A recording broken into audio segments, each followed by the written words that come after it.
We have added a second show in Nashville, baby, on May 3rd. It's an early show, 4 p.m. at the Bridgestone Arena, and I can't even believe that.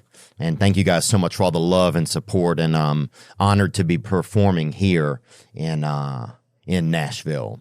We also have tickets remaining for East Lansing, Michigan, Victoria, BC in the Canada, College Station, Texas, Gig'em, Belton, Texas, Oxford, Mississippi, Tuscaloosa, Alabama, Winnipeg in the Canada, and Calgary in the Canada. Get all your tickets at theovon.com/TOUR. Today's guest is a financial advisor for Generations Z and Millennials. He's a YouTuber, he's a businessman, and he's based in Austin, Texas, which is where we're taping today.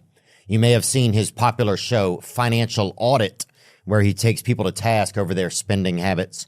I had a great time learning about him and his world. Today's guest is Caleb Hammer.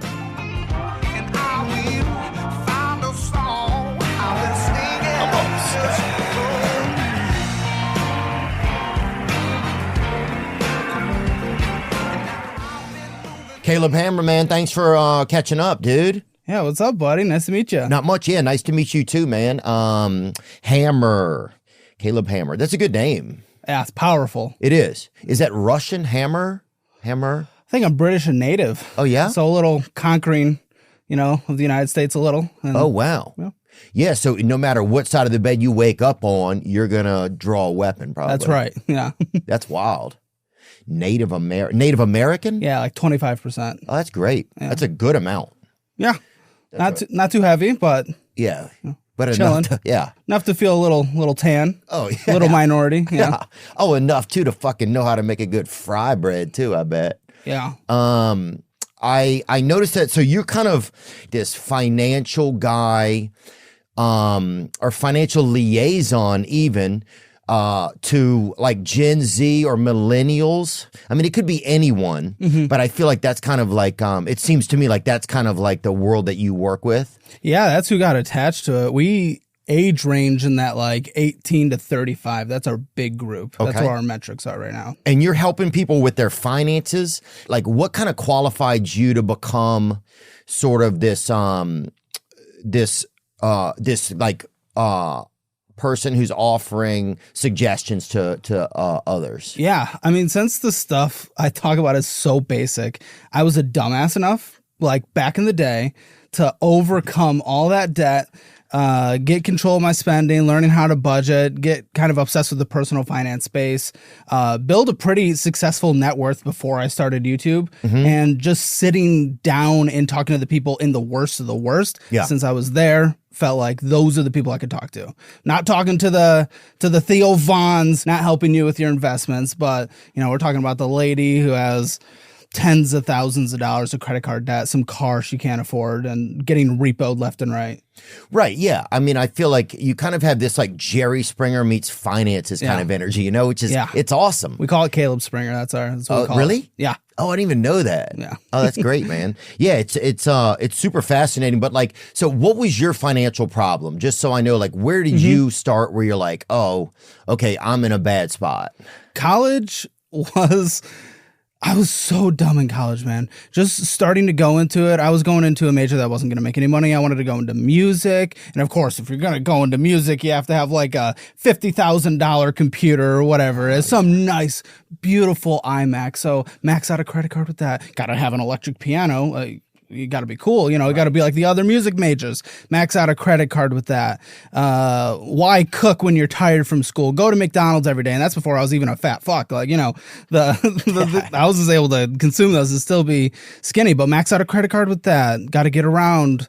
So I maxed out. I got like a $11,000 car loan, but I couldn't afford the down payment. Of course, I didn't know anything about money. So I borrowed like $5,000 from the grandparents just to get a down payment on a car. It's the same stuff we're seeing on the show. So you were just in a bad spot. Bad spot. Private student loans too, man. It was rough. And had you been getting advice from anybody, or you were just? No, this was generational. My parents, even though they are better now, I'll give them credit there. We grew up definitely lower middle class foreclosure notices, that kind of stuff. And at that point, when the people who would teach you about that kind of stuff, because our school system really doesn't, at least in Michigan, and I don't think Texas either, at that point, you rely on them to teach you, but they didn't know anything. So I was just continuing that cycle. It's like every time you see people coming from a lower middle class background or a poverty background, it's just that endless cycle because you can't learn from anywhere. And you have to get that drive somehow. Right. Oh, that's a great point. Yeah, I was always kind of amazed that they didn't teach us in school. Like if you didn't have a strategy, like they would have people come for like parents would come, or people with like people in our community that had jobs would come and talk to us, but they never had like people that had really fucked up. You know, they never had like a crack addict come and talk to the class for 20 minutes and be like, this is how this happened, right? Or they never had anybody that was selling leg or selling cooter or whatever on the street tell, you know, like, hey, this is how things fell apart. Like they never had that other side of somebody who was like in a second bankruptcy or somebody who'd been abused in a marriage. You know, it's like you never really got, you always just got the like, I'm a fireman, you know, and it'd be like, and the kids would be like, awesome, you know, and the guy would let you play with his axe or whatever. It's like, but you never got like the other side of it. It's kind of crazy that they don't have that just in like kind of elementary education, you know? Dude, it's crazy. I think it's like a 1 week subject in the class where they also spend like 2 weeks showing you birthing videos. Yeah. You know, this is something that passes over real quick. Okay, so you were bad off. Real bad. And how did you get unbad off? I just started becoming obsessed with, well, I was always interested in the world of real estate. So like HGTV, I ate that shit up. I don't know why. This is that weird kid who loved HGTV. Yeah. So, you know, all the different home shows, I was interested in real estate. And that's kind of just a decent connection and segue over to personal finances. So eventually, once I started realizing, can't afford rent, I started just Googling some things and I found some other creators, some other podcasts, like Bigger Pockets podcast is really good. I think I started Bigger Pockets, it's called? Yeah, it's really good. Those in real estate. Do you know Graham Stephan, the finance YouTuber? Let's see a picture of him. Yeah, little short dude.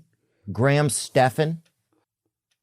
Nope, I don't know him. He's one of the OG finance YouTubers, and I think I started watching him when he was up and coming. And I was like, wow, I can't believe how absolutely stupid I am with finances. I didn't even know there was this other world. And then to accomplish the things I dream of accomplishing, it's going to take actually marking the goals I want to get to and the different steps that are required to get there. And that's where I started to actually focus on building the income, not just the hobby stuff. You know, I was doing music composition and, you know, I was making like $30,000 a year off of that in college and dropped out of college. But from there, I just knew I had to go get stronger income, actually build myself a budget.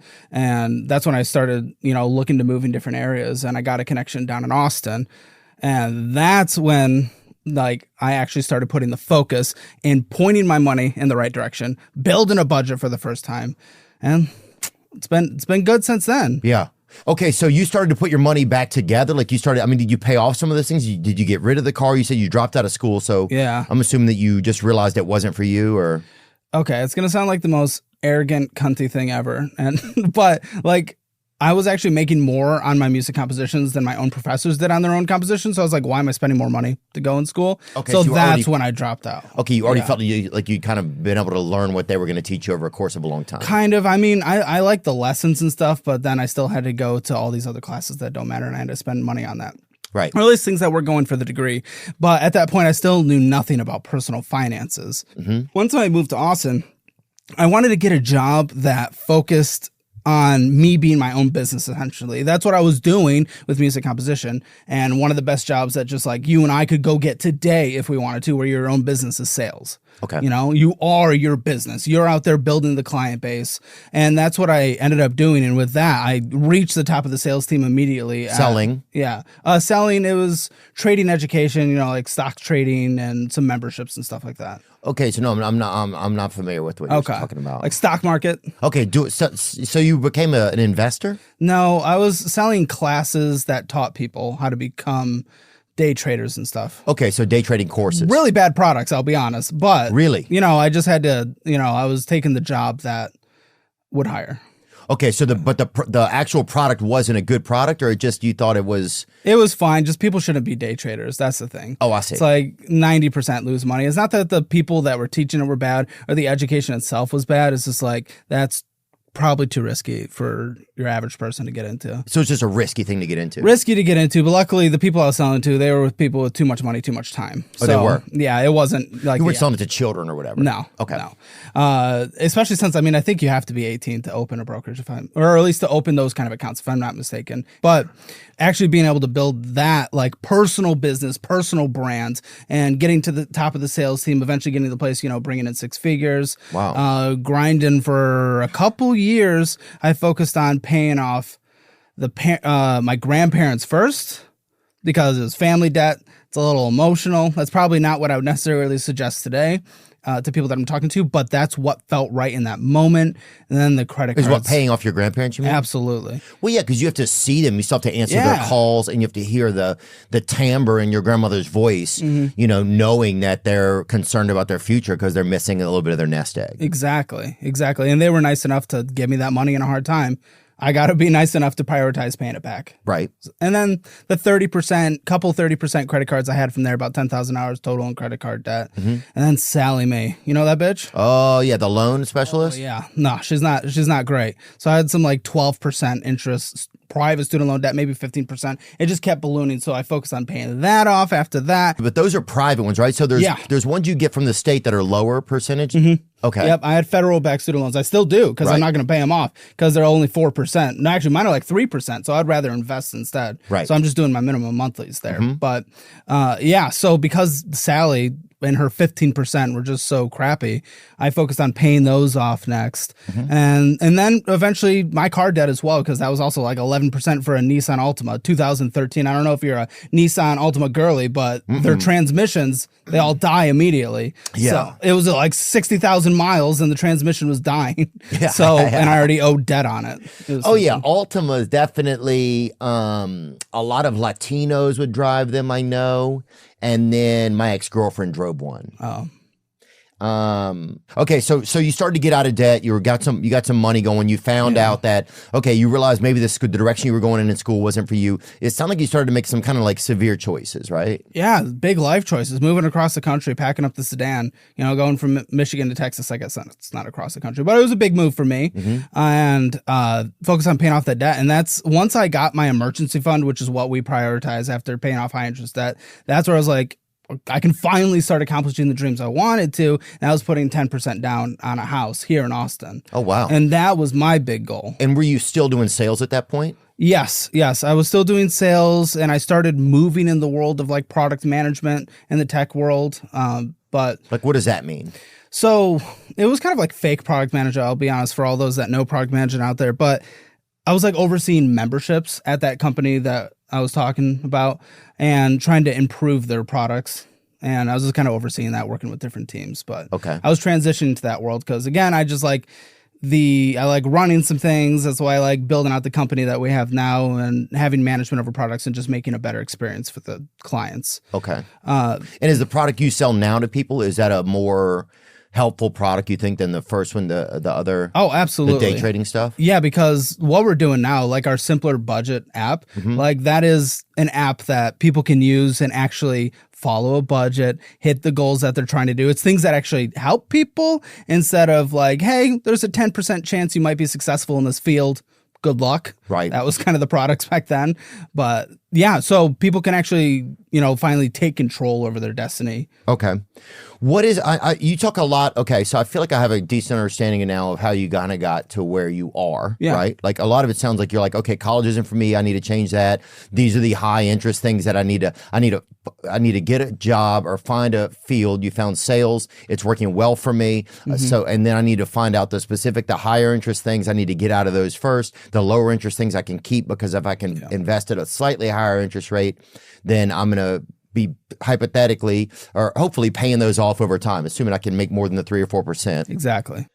Okay, so now you have a YouTube channel where you kind of talk, it seems like, to a lot of like Gen Z. Is that kind of safe to say? Gen Z millennials? Yeah, Gen Z millennial. Okay. Yeah. What is the number one thing that they are going into debt over now?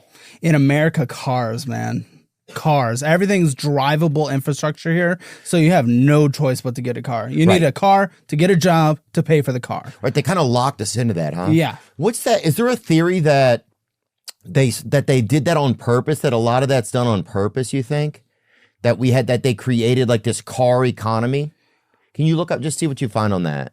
Well, I know in the 1950s, right? That's where they start passing like the highway infrastructure bill, and that it's a lot of it for intercontinental connection, especially for military safety, being able to move things back and forth across cities. But with that, they came into the cities like Dallas and Houston and LA, and they bulldozed massive communities and just built highways throughout. Then you had white flight from the cities to the suburbs, and then in order to get to the city where the jobs are, got to drive on the highway, and it's a cycle from there.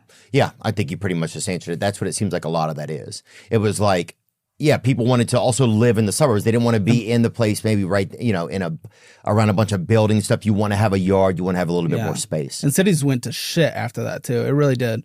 Whether it's funding or just the job opportunities, like they went to shit. Like New York in the 80s was a shithole, right? So that's, yeah. Yeah, and then I think you have a lot of people, like if people want to have a yard and want to have an environment they take care of, then they kind of, if they take that energy out of the city, then that's not in the city anymore. People want to live in the city now, though.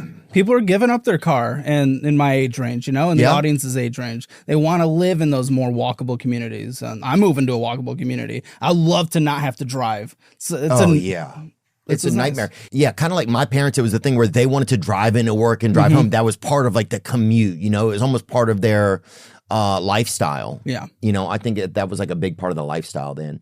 Let me see. Commuting as we know it today, with people regularly traveling significant distance between home and work, became prominent during the mid-19th century, primarily due to the Industrial Revolution, which led to large population shifts towards urban areas and the development of suburban communities accessible by newly established rail systems, allowing people to live further from their workplace and commute into work regularly. The term commute itself originates from this era of early rail travel, where people paid a commuted fare for regular travel to the city. Oh, wow. So I guess if you were like a person that came every day for their job into like, rural New York into New York City, then you paid a commuted fare. Yeah. And I'm honestly not against like the driving if you want to, or living with more space. I'm not against that at all. Like I actually like that. The community I'm moving to is kind of like that. It's a hybrid.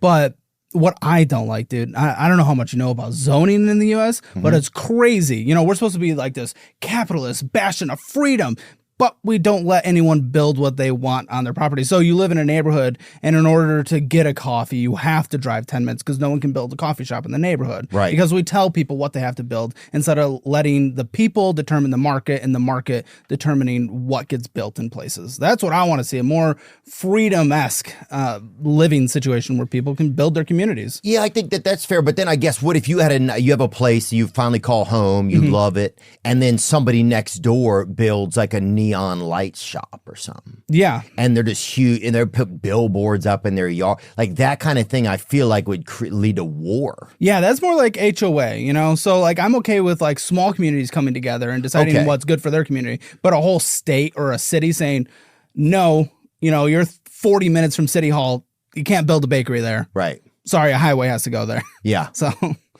Yeah, I guess sometimes you don't know what a city's overall strategies are, too. It's like sometimes just as a regular citizen, even though you may think that we do, maybe we wouldn't know sometimes what their overall strategies are. There was this crazy concept where Austin, we built housing. We just allowed developers and capitalism to take place. So we built housing. Guess what's been the largest rent decrease in the nation? Austin. Who would have thought? The largest rent decrease? Why? Because there's extra housing. Yeah, we built so much housing. Yeah. Because we just let capitalism happen. But so you're saying that's the bad side of it? Well, it sucks for people, I guess, property values or landlords, but it's also good a blessing for people that can live. Yeah. Yeah. Oh, well, one of the worst things that happens in a lot of places is the artists and stuff are the first to have to leave an area because they're the ones who can't afford to live there anymore. I think that happens in a lot of cities where, rent prices start to go up, and then the guy who's like just doing his best to make ends meet, who plays a saxophone or, who runs an art studio, they can't afford to keep their, they're kind of the first to go a lot of times. Yeah. Gentrification's weird because like, honestly, you kind of go in there, you do get better restaurants, you get better amenities, things do become nicer and safer, but then there is like that dude who gets pushed out. So there's positive. Gentrification's a bad word, kind of a swear word, you know? Because what is gentrification? You mean it means white people moving in and moving people out? I think it's more just money and development, but people associate it with that. And so gentrification is the process whereby characters of a poor urban area is changed by wealthier people moving in, improving housing, and attracting new businesses,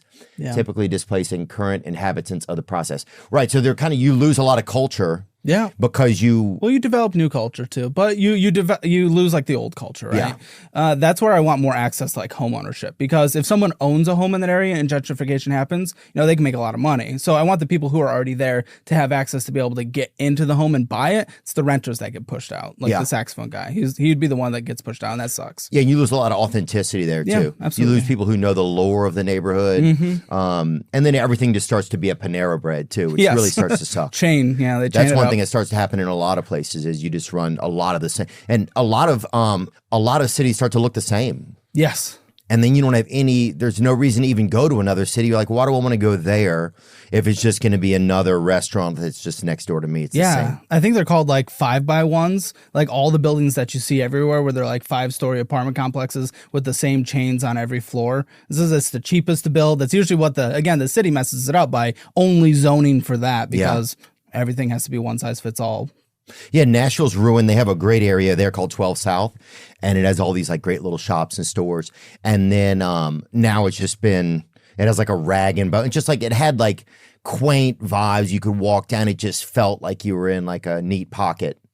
And then now it just feels like you can barely tell the difference between there and if you're walking down like South Congress in a way. Yeah. So you're still in Nashville. You ever going to move to Austin? I might. I'm thinking about it, I'm thinking about if I could afford to get a home here and keep a home here, Oh, you could. Then I would be able to go back and forth, Oh, if I financially audited your statements, I know you could get a home here. This show is sponsored by Liquid IV. If I sound pretty juicy, that's because I'm liquidated right now. I've had a couple packets today, probably 3-4 packets. Woke up in the middle of the night, had me a packet Liquid IV. I like using it. I use it often. I don't really care about the flavors, to be honest with you. There's a green grape that I've been using and some type of strawberry deal I've been using. I'll get me a water, pour out a little bit of the water, 1.5 sips. And then I empty in that packet of Liquid IV, get it down in there, put the lid on, shake it up, baby. Liquid IV, it's more than just a drink. It's a science, you make your formula.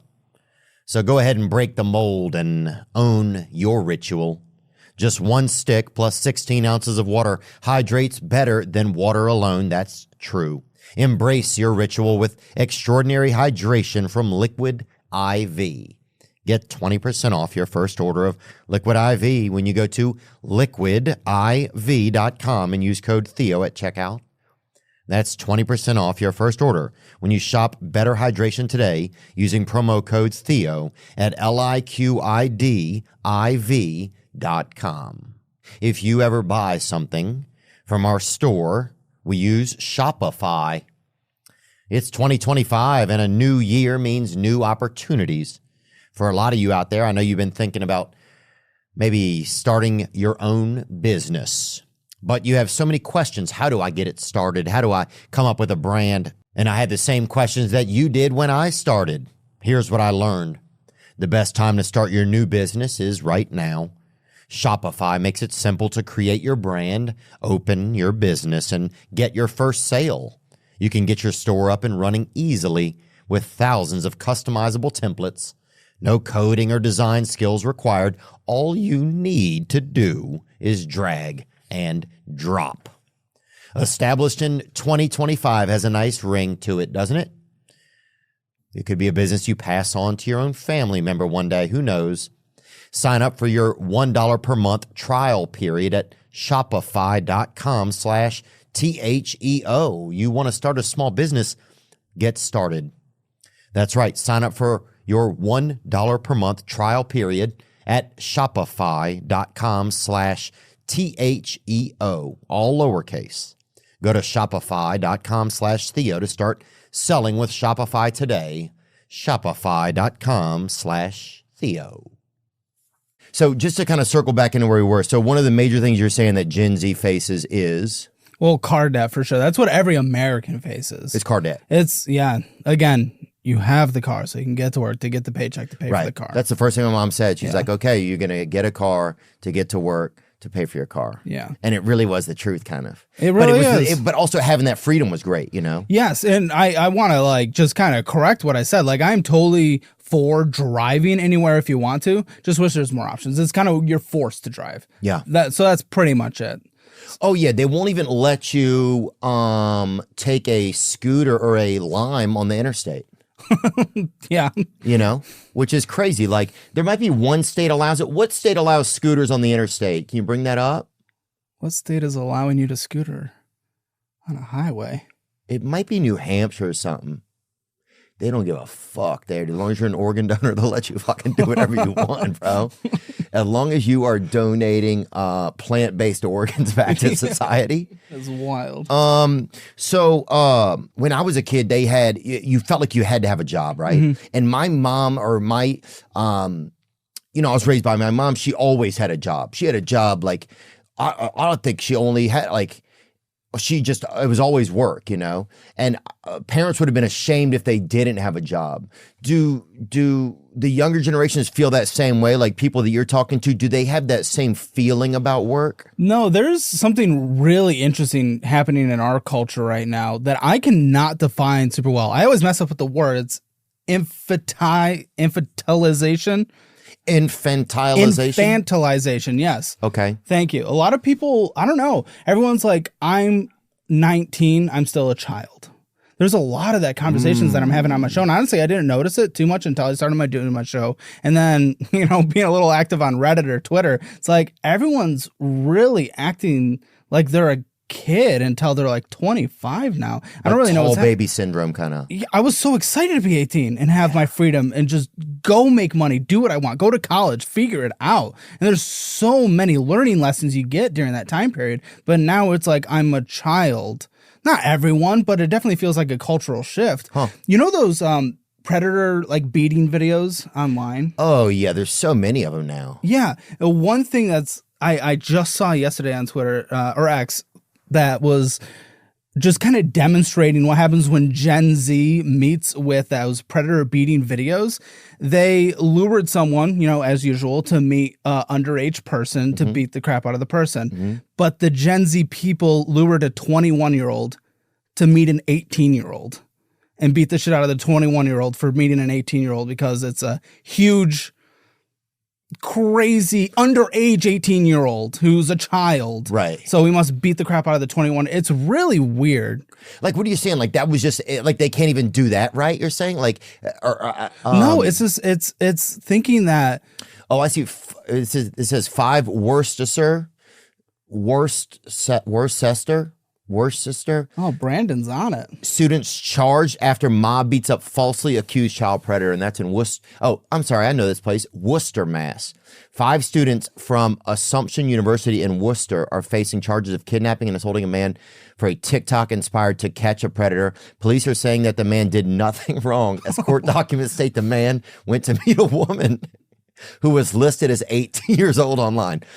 So what are we saying here? Are we saying the school would not say what disciplinary action, if any, may take? First of all, the math department should take action against these fucking predators. Yeah. Because you have to at least be a predator. Yes. You can't just, it's so hard to meet people now. And this guy finally comes out of his house to meet somebody and he gets jumped. That's crazy. But no, you're seeing it all over social media right now. But what are you saying about this? I'm saying that they think you're still a child at 18 and 19 and 20. Oh, I see. You're saying so that you think part of that was this. Yeah. They're talking about age gaps. If you're dating with someone 2 years, like over 2 years, people are freaking out now online. It's crazy. The pearl clutching's wild online right now. Lots of just like over sensationalized, just everything right now. But I'm seeing that in these conversations where people are like 20 and they think they're still a child. They don't have to. There's no responsibility yet. They can just lean on everyone around them, their family, and they just don't have to take care of anything yet. And that it's kind of hard to see. But that case that we just saw is further demonstrating that impacting other parts of the culture as well. Like we're seeing it across the board. Yeah. There's also this on TikTok especially, there's like this victim Olympic stuff going on where people are trying to over victimize. Like, I'm more of a victim than you from this thing. And it's like, it's an always over, just stepping over each other on who's the biggest victim. It's so funny you say that. I saw something like this. I love where you're at, man. Cause even some of the things you're saying, it's like things that I couldn't, you're just at this really unique intersection, I think. I just wanted to say that. I'm just realizing that more as I talk to you. But yeah, I'll see things. It's like, yeah, the fires are really bad, but realizing that it's been 11 days since your boyfriend texted you back, right? And you're like, and someone will be walking down the street with flames in the back, but they're making it about them and their boyfriend or something, you know? It's crazy. Or hope my DoorDasher's okay. It looks dangerous out here today. And they'll be from their balcony looking for their taco order. And there's buildings on fire. Like, what are we fucking... I don't know, man. Turn on your stove and also leave and go rescue yourself. You're going to risk it all for some raviolis? It's just, it's almost like people don't even feel like they're going to die. It's almost like, before I go off on too much of a tangent, whose fault do you think that is, that there's some of that mentality, right? Dude. Is it the parents or is it just society? Where are you finding the fault of that, you know? I haven't seen parents like talk about it, so I don't see them doing it. I'm sure there's always an impact, right? But I think a lot of the TikTokification of things, and I love TikTok. I mean, we got 1 billion views on TikTok last year, you know? Congratulations, I'm happy. man. Well, thank you. But like, even still, I've seen videos of examples of people talking about a story from their past, and they're just sharing a story about something that was just, you know, slightly inconvenient. And then people go in their comment sections and say, no, actually, you're a victim. You're a victim of all this, that. Like, there was some TikTok I was watching. I don't know. I think I was watching a reaction to it. Someone was talking about how they had an awkward hand-holding experience when they were in high school. And people were going through the comments like, no, you were raped. And it's like, fuck me. Yeah. And they're just, I don't know. It's just this enabling. Thumb raped or knuckle raped. Shit, like stuff like that. You're like, what are you going to do, a swab kit now on my hand, you know? It's very interesting. So people, it's just kind of this reoccurring thing where just everyone's trying to one-up each other on the victim scale, but also trying to tell other people that they're victims. It's really interesting. But we're also starting to see a little bit of a cultural shift in it, I feel like, where like not everyone's like respected immediately who comes out of the gate and just like, you know, tries to act like this big victim all the time, especially other creators that try to come out and be like, I'm a big victim from this other creator who like said something bad about me. And then you can clearly see when you like look at their social blade, and that video they made was their most popular video of all time. I'm like, oh, wonder why they did that. Right. So now if somebody gets views off of victimhood. Yeah, in some ways. I mean, but I think you saw, go ahead. Well, the shitty part is it actually just diminishes like real victims. Oh, for sure. Well, I think I saw this with Mark Zuckerberg the other day. He was on Joe Rogan's show, and he was talking about, bring up some of the clips. He was talking about how Mark Zuckerberg tells Joe Rogan podcast, Biden administration tried to censor memes in surprise episode. These people from the Biden administration would call up our team and like scream at them and curse, and it's like these documents it's all kind of out there. Did you record any of those phone calls? I don't think we were, but I think I want to listen. I mean, there are emails. the emails are published. It's all kind of out there, and they're like, and basically it just got to this point where we were like, no, we're not gonna take down things that are true. That's ridiculous. They wanted us to take down this meme of Leonardo DiCaprio looking at a TV talking about how 10 years from now or something, you're going to see an ad that says, okay, if you took a COVID vaccine, you're eligible for, for this kind of payment, like this sort of like class action lawsuit type meme. And they're like, no, you have to take that down. And we just said, no, we're not going to take down humor and satire. Okay, that's good. And first of all, I believe you will probably see things like that because it's a lot how drug companies work, right? But I think this is exactly what he's doing.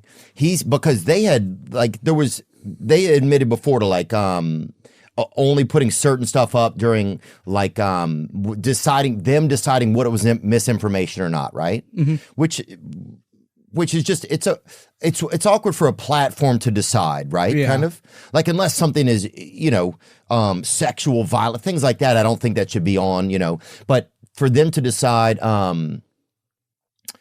What was misinformation. But I feel like that's what he's doing here now. He's playing the victim here. He's trying to say, I see what you're saying. That, we didn't, they were telling us to do stuff instead of him saying we were doing these things, right? They're calling and swearing. Yes. Oh, no, not swearing. Right. Oh, no. Right. He's just trying to say, we were a victim of all this. And you're almost now you're pointing fingers at a sinking ship, since Biden is, first of all, he's not, it's not fair to communicate with him, I don't think, and probably hasn't been for a bit, because he's just not mentally well, right? Okay. And no judgment against his party but just to me, I've always felt like they were taking advantage of a senior citizen, right? Like if that were my father or grandfather, I'd be kind of upset, that people are marching him out every day because he believes what you're telling him, right? He believes that he's fully capable and competent, okay, right? All right.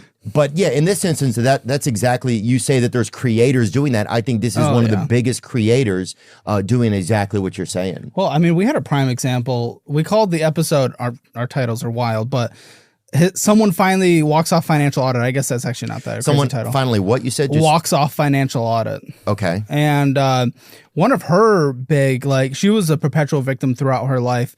One of her big things is she sat down and we were talking about creating a better income for her. And she said, my therapist told me I can't have a boss. So she can't work ever because she's not able to have any kind of authority around her, because it would make her feel too triggered or something. Yeah. Right. So she just couldn't have a boss ever. Right. Also, she can't do any physical activity or labor or anything. So has to sit down and do her veterinary stuff from her house, but won't get hired. And half of her resume, by the way, was like activist stuff anyway. So someone you'd be a little afraid of hiring because you don't know what they're gonna do to the culture of the company. So she's not gonna get hired, but she also can't have a boss. Right, but she kind of low-key does have a boss if she's listening to her therapist, because then the therapist is like, well, you're gonna pay me. And you almost become an employee of your therapist. In some ways, I'm not saying that's exactly what happened, but sometimes that will happen to people. And then, people are like, I can't lift anything heavy because, in a past life, I was a weightlifter or something who was injured. And you're like, well, we got to get the boxes on the shelves. Okay? It is difficult, yeah. And she may have had a physical disability with that, but then not being able to have a boss, you can't just, but then complain about how everything's bad. And let's be honest, there's no way her therapist told her she shouldn't have a boss. Yeah. A therapist wouldn't say that. Yeah. Well, a lot of times you'll pay and then but that kind of becomes a, like an emotional race card in a way sometimes, where people are like, my therapist said that. Yeah, absolutely. I mean, she was lost all over the place, so I'm not surprised. But again, she was also another victim kind of in her relationship. She was dating a dude for 8 years. They got married, but she decided 2 weeks into her marriage, she wants to try titties, just on the other side. Date women, you mean? Yeah. Okay. Just go over to the other side and hang out a little bit. He didn't want to.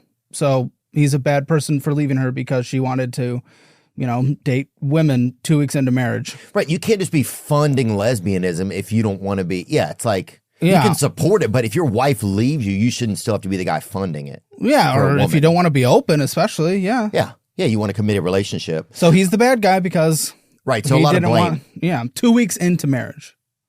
What do you think is the number one thing that's preventing, Gen Zers from working? Or do you think we already talked about that? Let me see where we're at right now. Well, I mean, honestly, 60 to 70% of Americans say that they report feeling stress about money. 60 to 65 say they are living paycheck to paycheck. 50 to 60% can't cover a $1,000 emergency. 1 in 4 have no retirement savings. Median 401k balance is $30,000. There's a lot of things that people got to catch up on. And the big thing that kind of sucks, and this is where I do feel bad for any younger generation, where college is getting more expensive, life gets more expensive. I mean, that's what happens.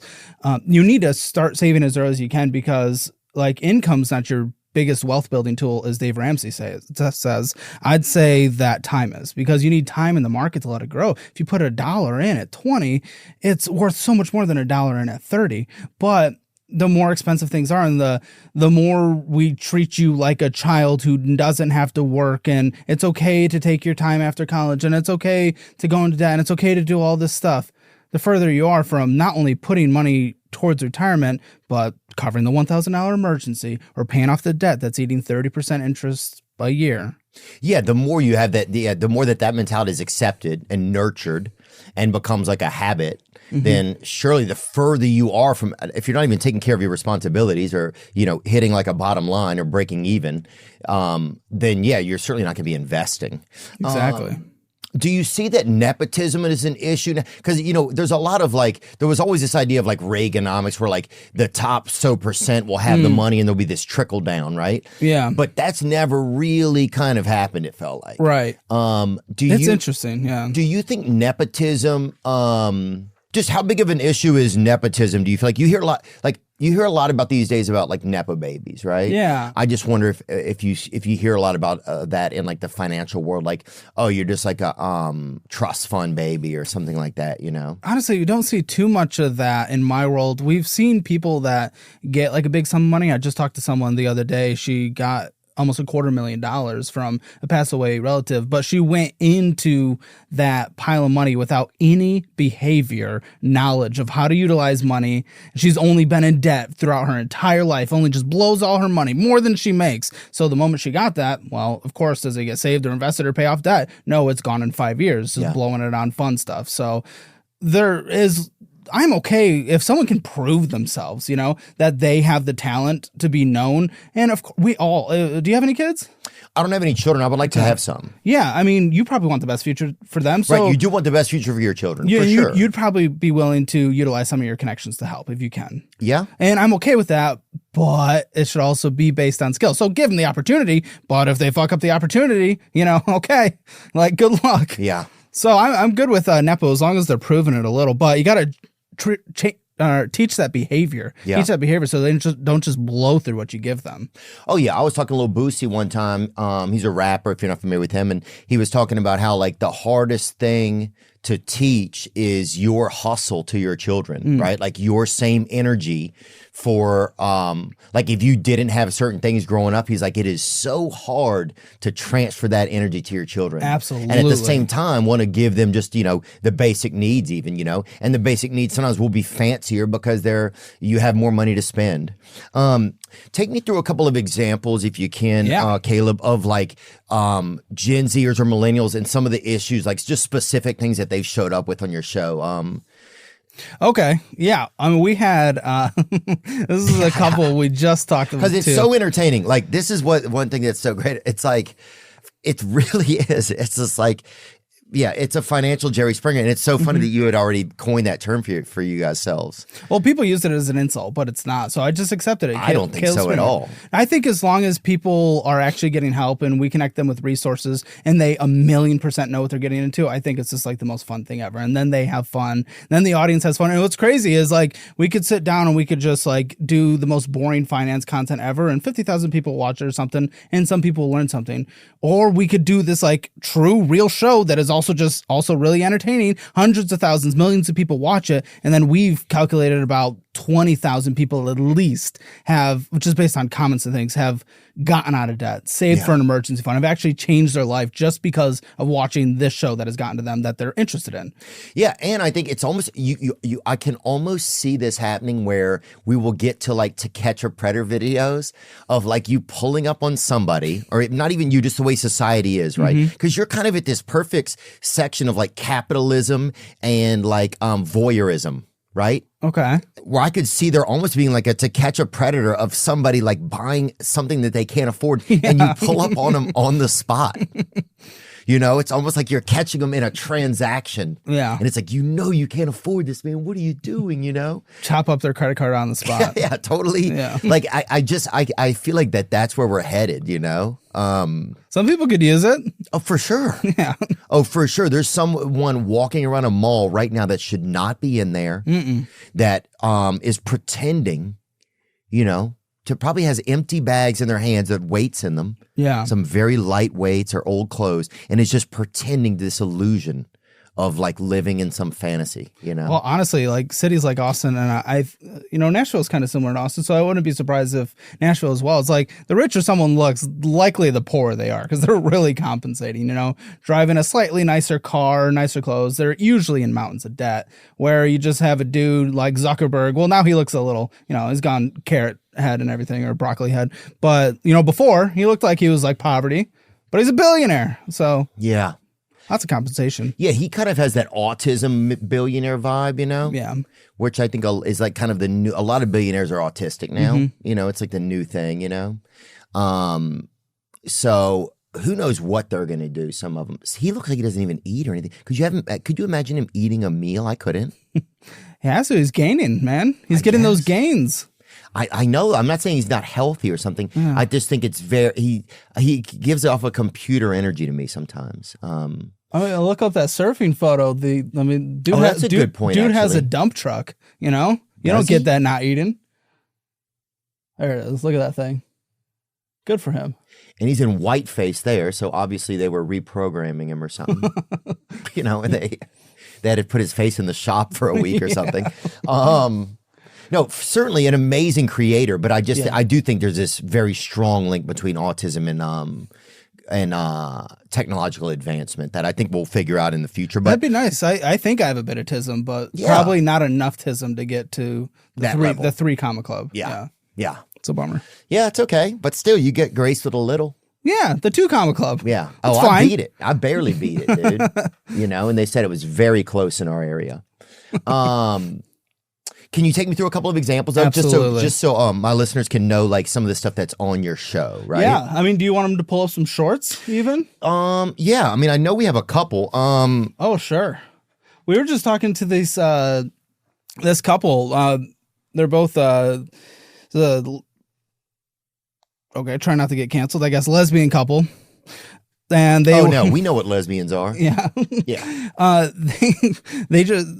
They're obsessed with Disney. Mm-hmm.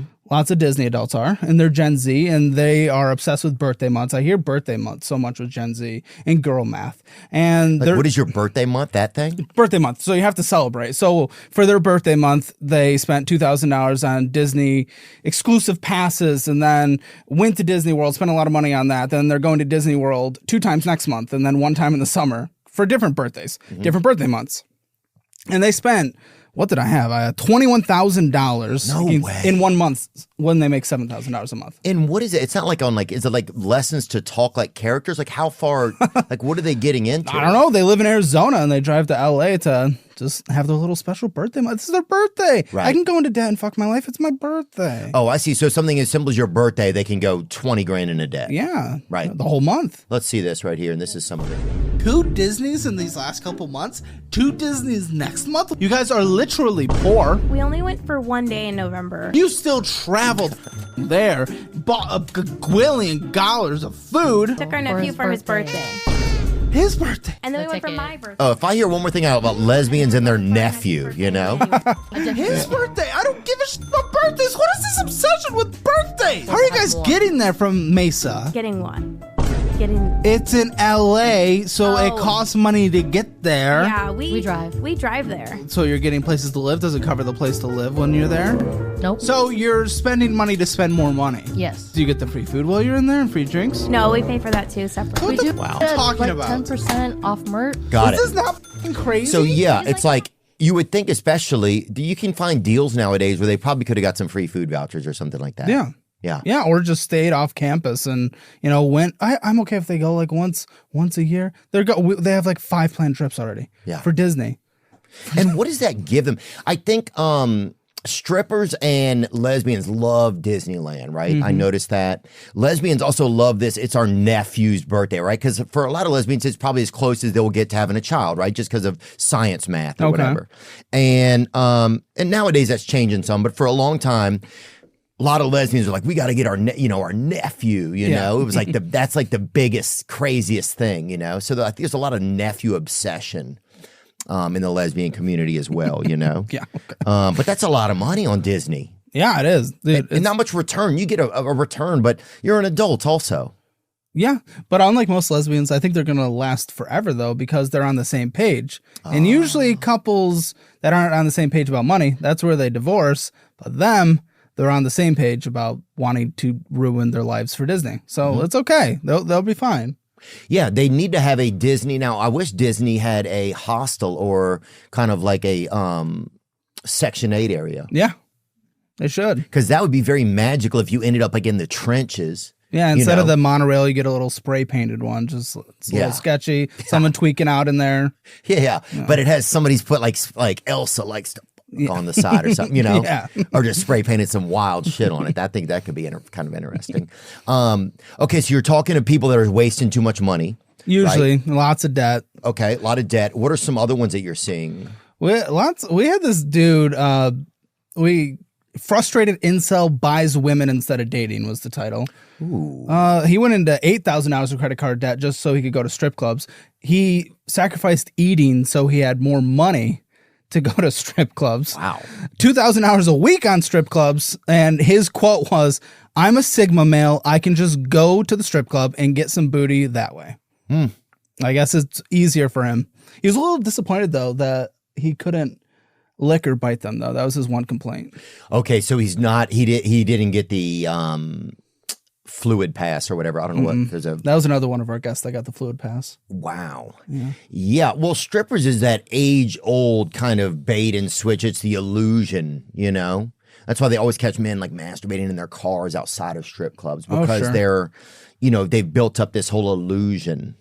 That's a lot of money to spend on stripping. Now, I respect the fact that he was going without eating, though. Yeah, because a lot of people are just like, I'm going to snack and whatever and still waste this money. Yeah, he picked it up in the military. I guess that's what they were all doing overseas. Visiting strippers and stuff? I guess. That's how they made it through. Dieting and visiting strippers, yeah. I could see that. There was another one you had. What was the one? Bring up one of the ones that we had pulled up. The guy in the red suit was an interesting guy. Oh, yeah. I took the loan out to fund my emergency fund. Where is this emergency fund today? I saw about $1,000. Stop it real quick. So this guy took a loan out to fund his emergency fund. Yeah, like 20% interest, too. By the way, dropped from $2,500. I spent some of it. On what emergency? Learning how to do hair extensions. Okay. That's an emergency? I wouldn't say it's an emergency. What do you think an emergency fund is for? I took the money out of the emergency fund to buy a class for extensions. The interest rate on this is 28.64%. Yes. Wow. Okay, so originally it wasn't for the emergency fund. I just thought that would be a good idea. Okay, so let's stop it there. So this is the kind of stuff that you're running into. Absolutely, all the time. And this is a young man. He took money out at 28.64% interest to learn hair extension lessons, and that was considered an emergency. Well, first the fund is emergency fund, so he takes out 28%, even though like the best thing you get in a high yield savings is 4% right now, something like that. So you're losing a net 23%. But even still, then he just drains it from the emergency fund to learn hair extensions, which invest in yourself, invest in your skills. We like that. Right. At 30%, I don't know. No one would say go get a degree for 30% interest. So learning hair extensions of that doesn't make sense. But he wants to move to Thailand to escape it, though.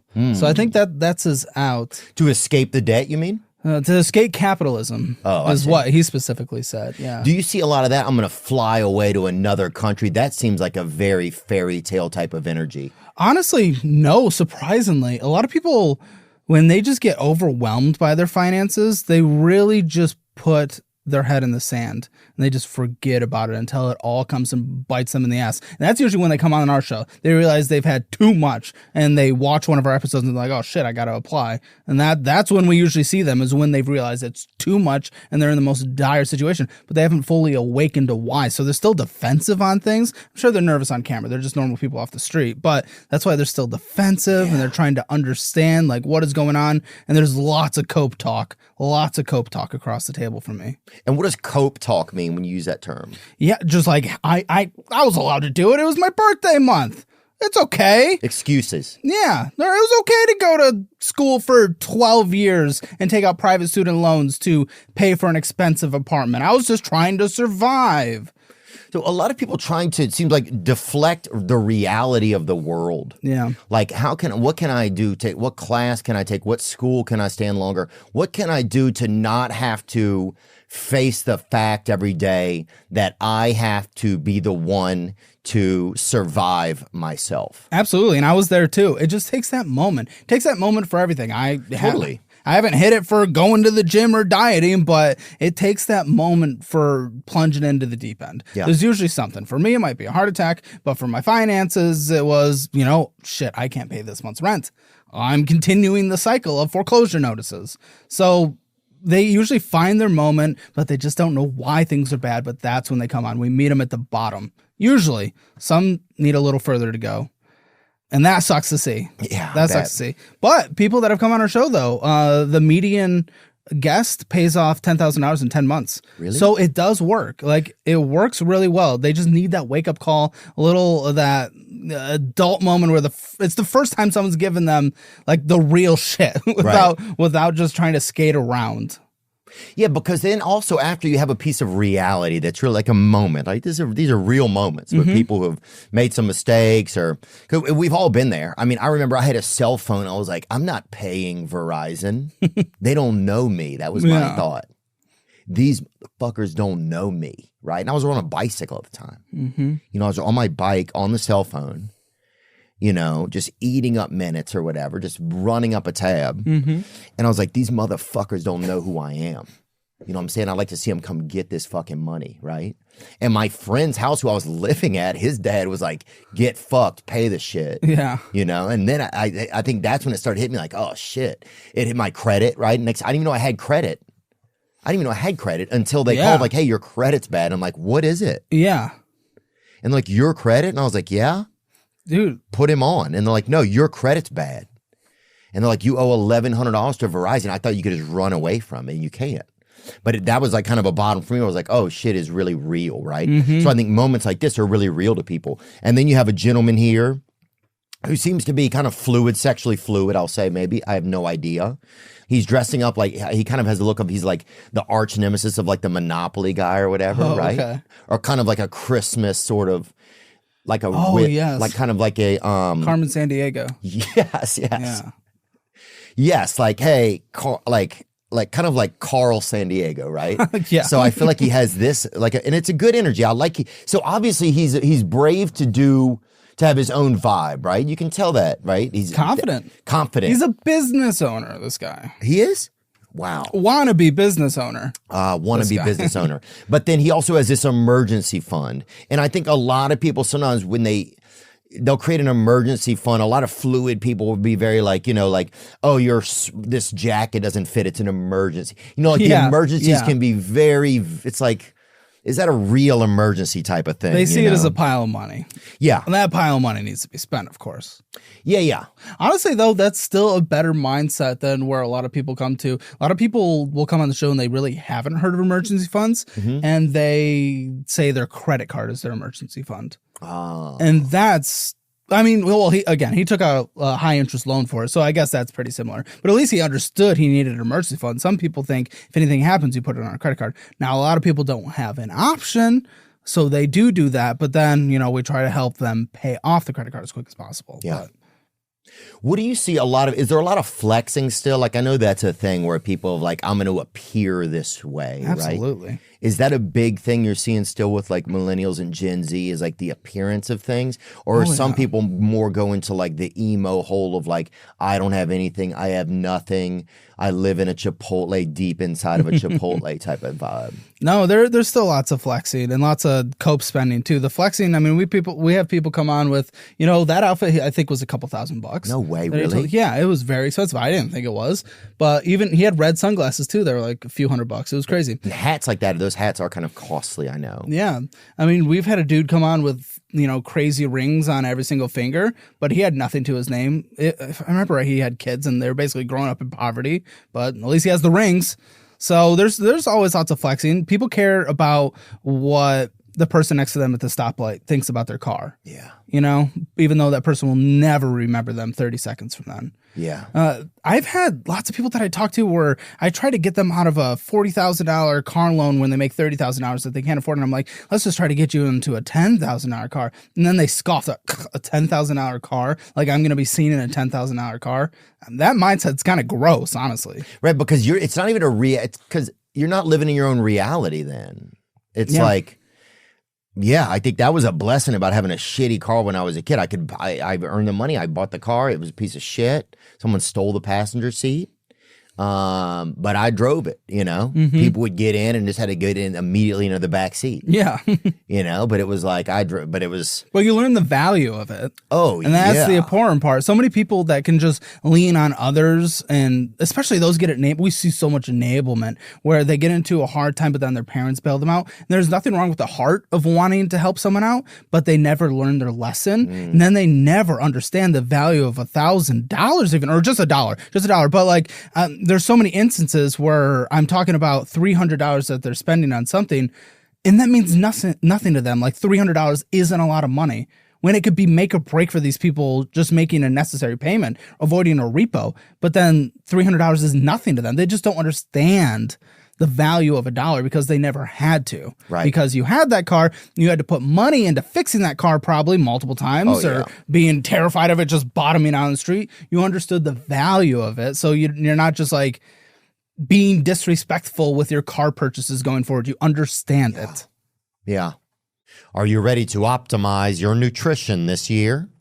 Well, Factor has chef-made, yes, chef, gourmet meals that make eating, well, easy. They're dietitian approved and ready to heat and eat in 2 minutes. That's quick. So you can fuel right and feel great no matter what life throws at you. Factor arrives fresh and fully prepared, perfect for any active, busy lifestyle. I've had Factor meals and I enjoy them. I enjoy the accessibility. I'm hungry. I don't know what I want to eat. I don't really know if I have time to make myself something nice, but boom, Factor has already done it for you. That's what I like. Eat smart with Factor. Get started at factormeals.com/THEO50OFF and use code Theo50OFF to get 50% off your first box plus free shipping. That's code Theo50OFF at factormeals.com/Theo50OFF to get 50% off plus free shipping on your first box. This episode is sponsored by BetterHelp. BetterHelp, it's therapy. That's what it is. I'll tell you point blank. You know, sometimes you want to get therapy. Something's going on. And I've had friends that have needed help and not gotten it. And it's scary. Life can be that way. I'm not trying to scare you. I'm just trying to just make sure you're aware. You know, sometimes we can be dealing with stuff and we don't even notice it, you know? So I just want you to make sure you're taking care of yourself. And if you're afraid to try therapy one-on-one in person, then BetterHelp. They can help. That's right. BetterHelp is fully online, making therapy affordable and convenient, serving over 5 million people worldwide. You can access a diverse network of more than 30,000 credentialed therapists with a wide range of specialties. And you can switch easily from one therapist to another. Visit betterhelp.com/Theo to get 10% off your first month. That's BetterHelp, HELP.com/THEO. And if you've been struggling, man, we've all been there. Or woman, we've all been there. And this too shall pass. Are there a lot of get rich now type of energy out there?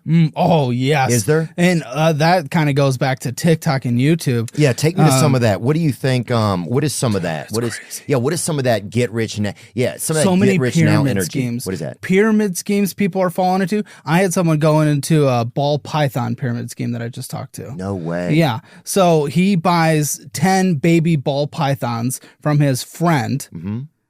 But how do you make money off of these ball pythons that are supposed to breed? Okay, so hold on. You get 10 baby ball pythons, and then you pay somebody, you get the 10 baby ball pythons. Yep. Okay.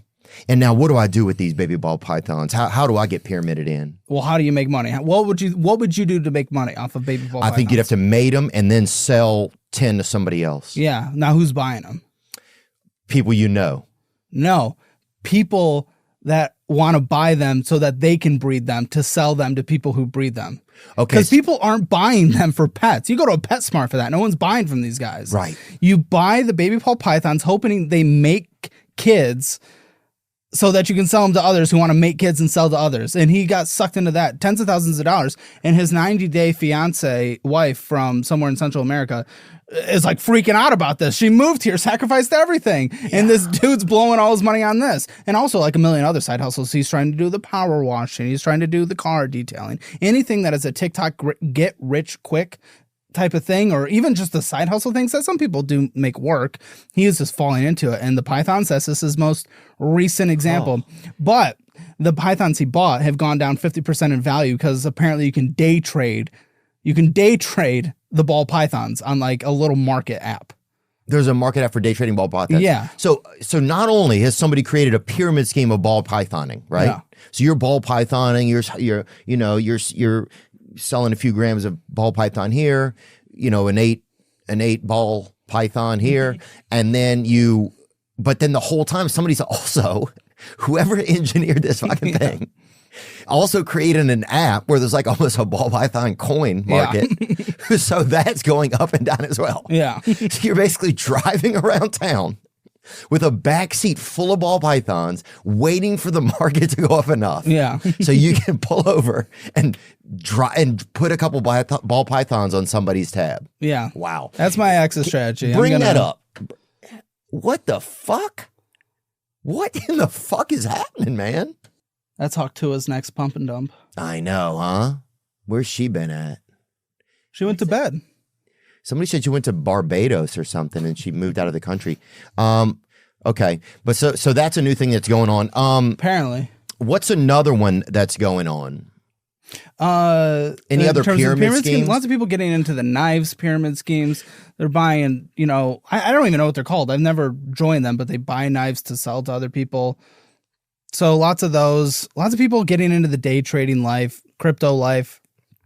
We had some old guy with no retirement. Poor dude. Oh. I felt so bad. He like blew through $1 million somehow. Filmed it a couple years ago, and super nice dude. But he fell into this pyramid scheme of you like buy these nutrients that people can take, but you hope they come to a storefront to step in a body scanner that tells them how healthy they are. Then they buy your nutrients. But I asked if we could come by and tour his business like a couple months after that. He kind of fell off the face of the earth. I feel like his shop doesn't exist anywhere on Google Maps, so I think that pyramid scheme collapsed. Well, the reality is, though, the reality is, in retirement, again, we already talked about 15 to 20% are actually able to, or actually 15 to 20% of people take early withdrawals before even 60. Mm-hmm. And that the median 401k balance is 30,000, but it's low and slow. That's all it is. You're cooking a nice piece of meat. It's low and slow. That's what your retirement fund needs to be. You're just hoping it doubles like every 7 years or so in the market. It just got to be investing like 20% a year, 20% a year. If 20% a year is a lot. It's a lot, but if you accurately budget, it can be relatively decent. Even $5 a week is a great amount.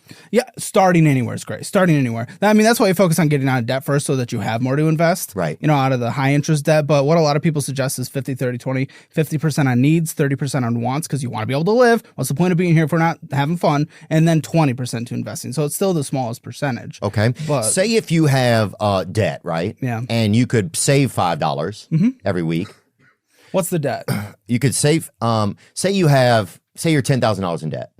Okay. And you're 25 years old. Okay. And you could save $20 a week, right? Mm-hmm. Would you rather you put that $20 a week towards paying off the debt, or is it better to take that 20 and put it towards just like a long-term investment? Well, a couple qualifications. Like, what would you say the interest rate of the debt is? And what is the debt? That's a good point. I would say the interest rate of the debt is probably going to be about 14% or something. Oh, yeah, absolutely. Debt immediately. Because one, it's probably not even an asset. Like, at least a car's an asset, even if it's a depreciating one. But let's just say it's a credit card or a private student loan. That's not going to benefit anything at that point. Got it.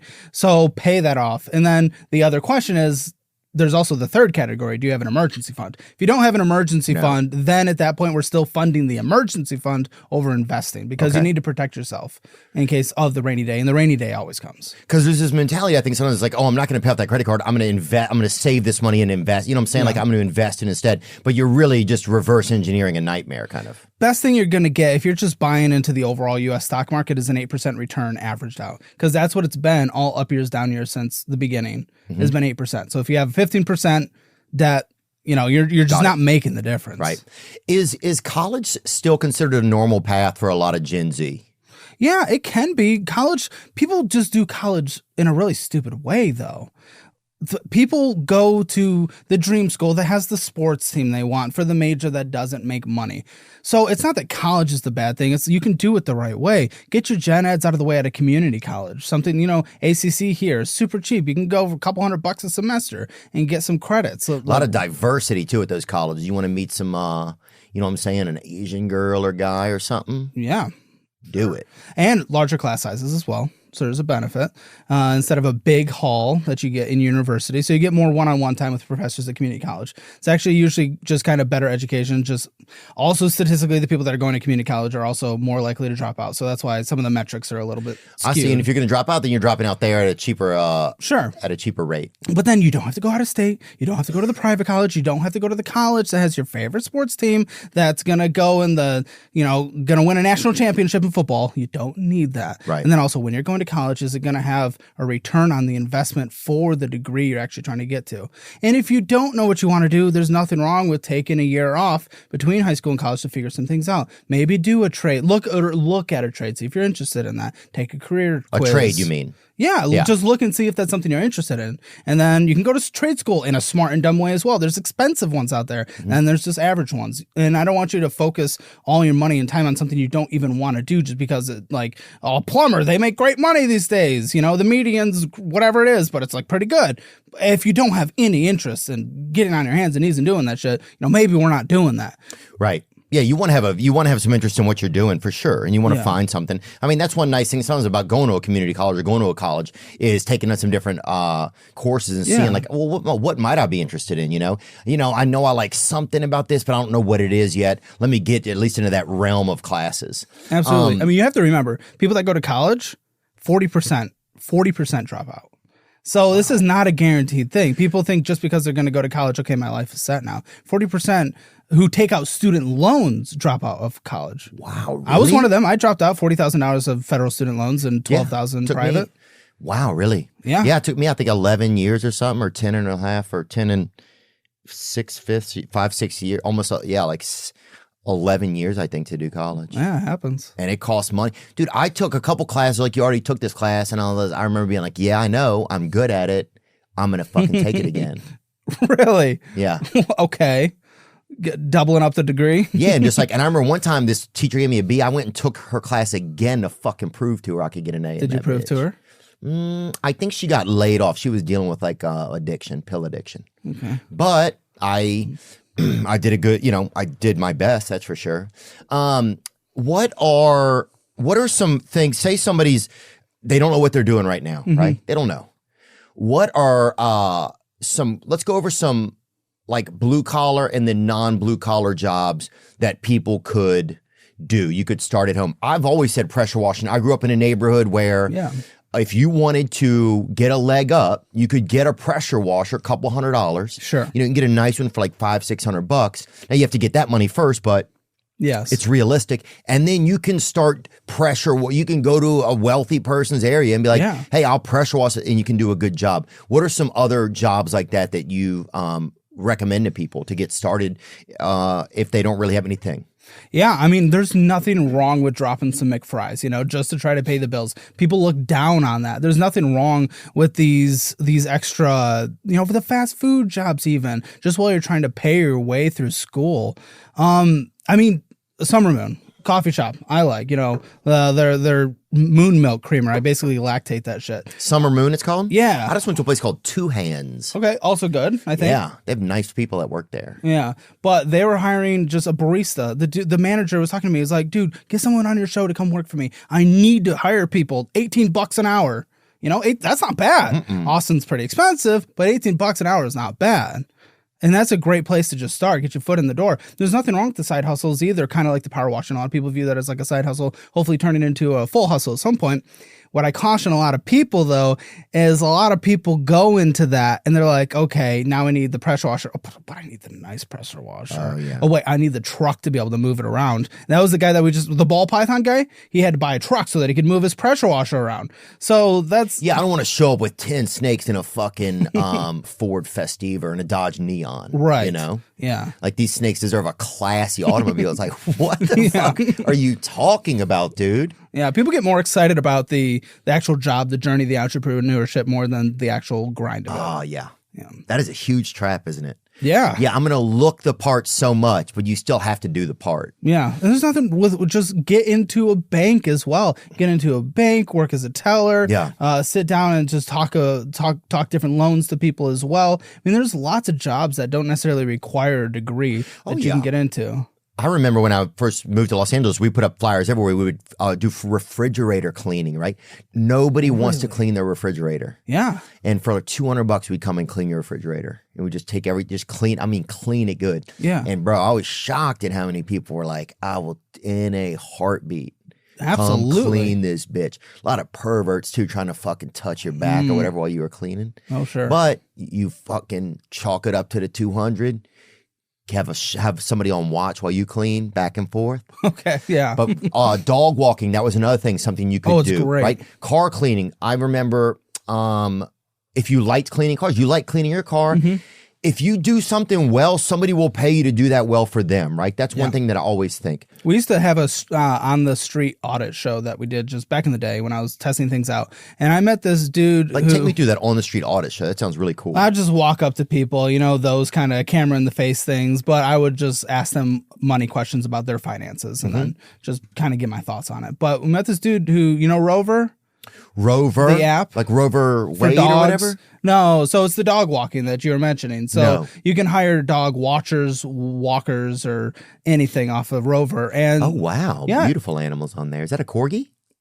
He's making $175,000 a year doing that. No, he's not. Walking dogs.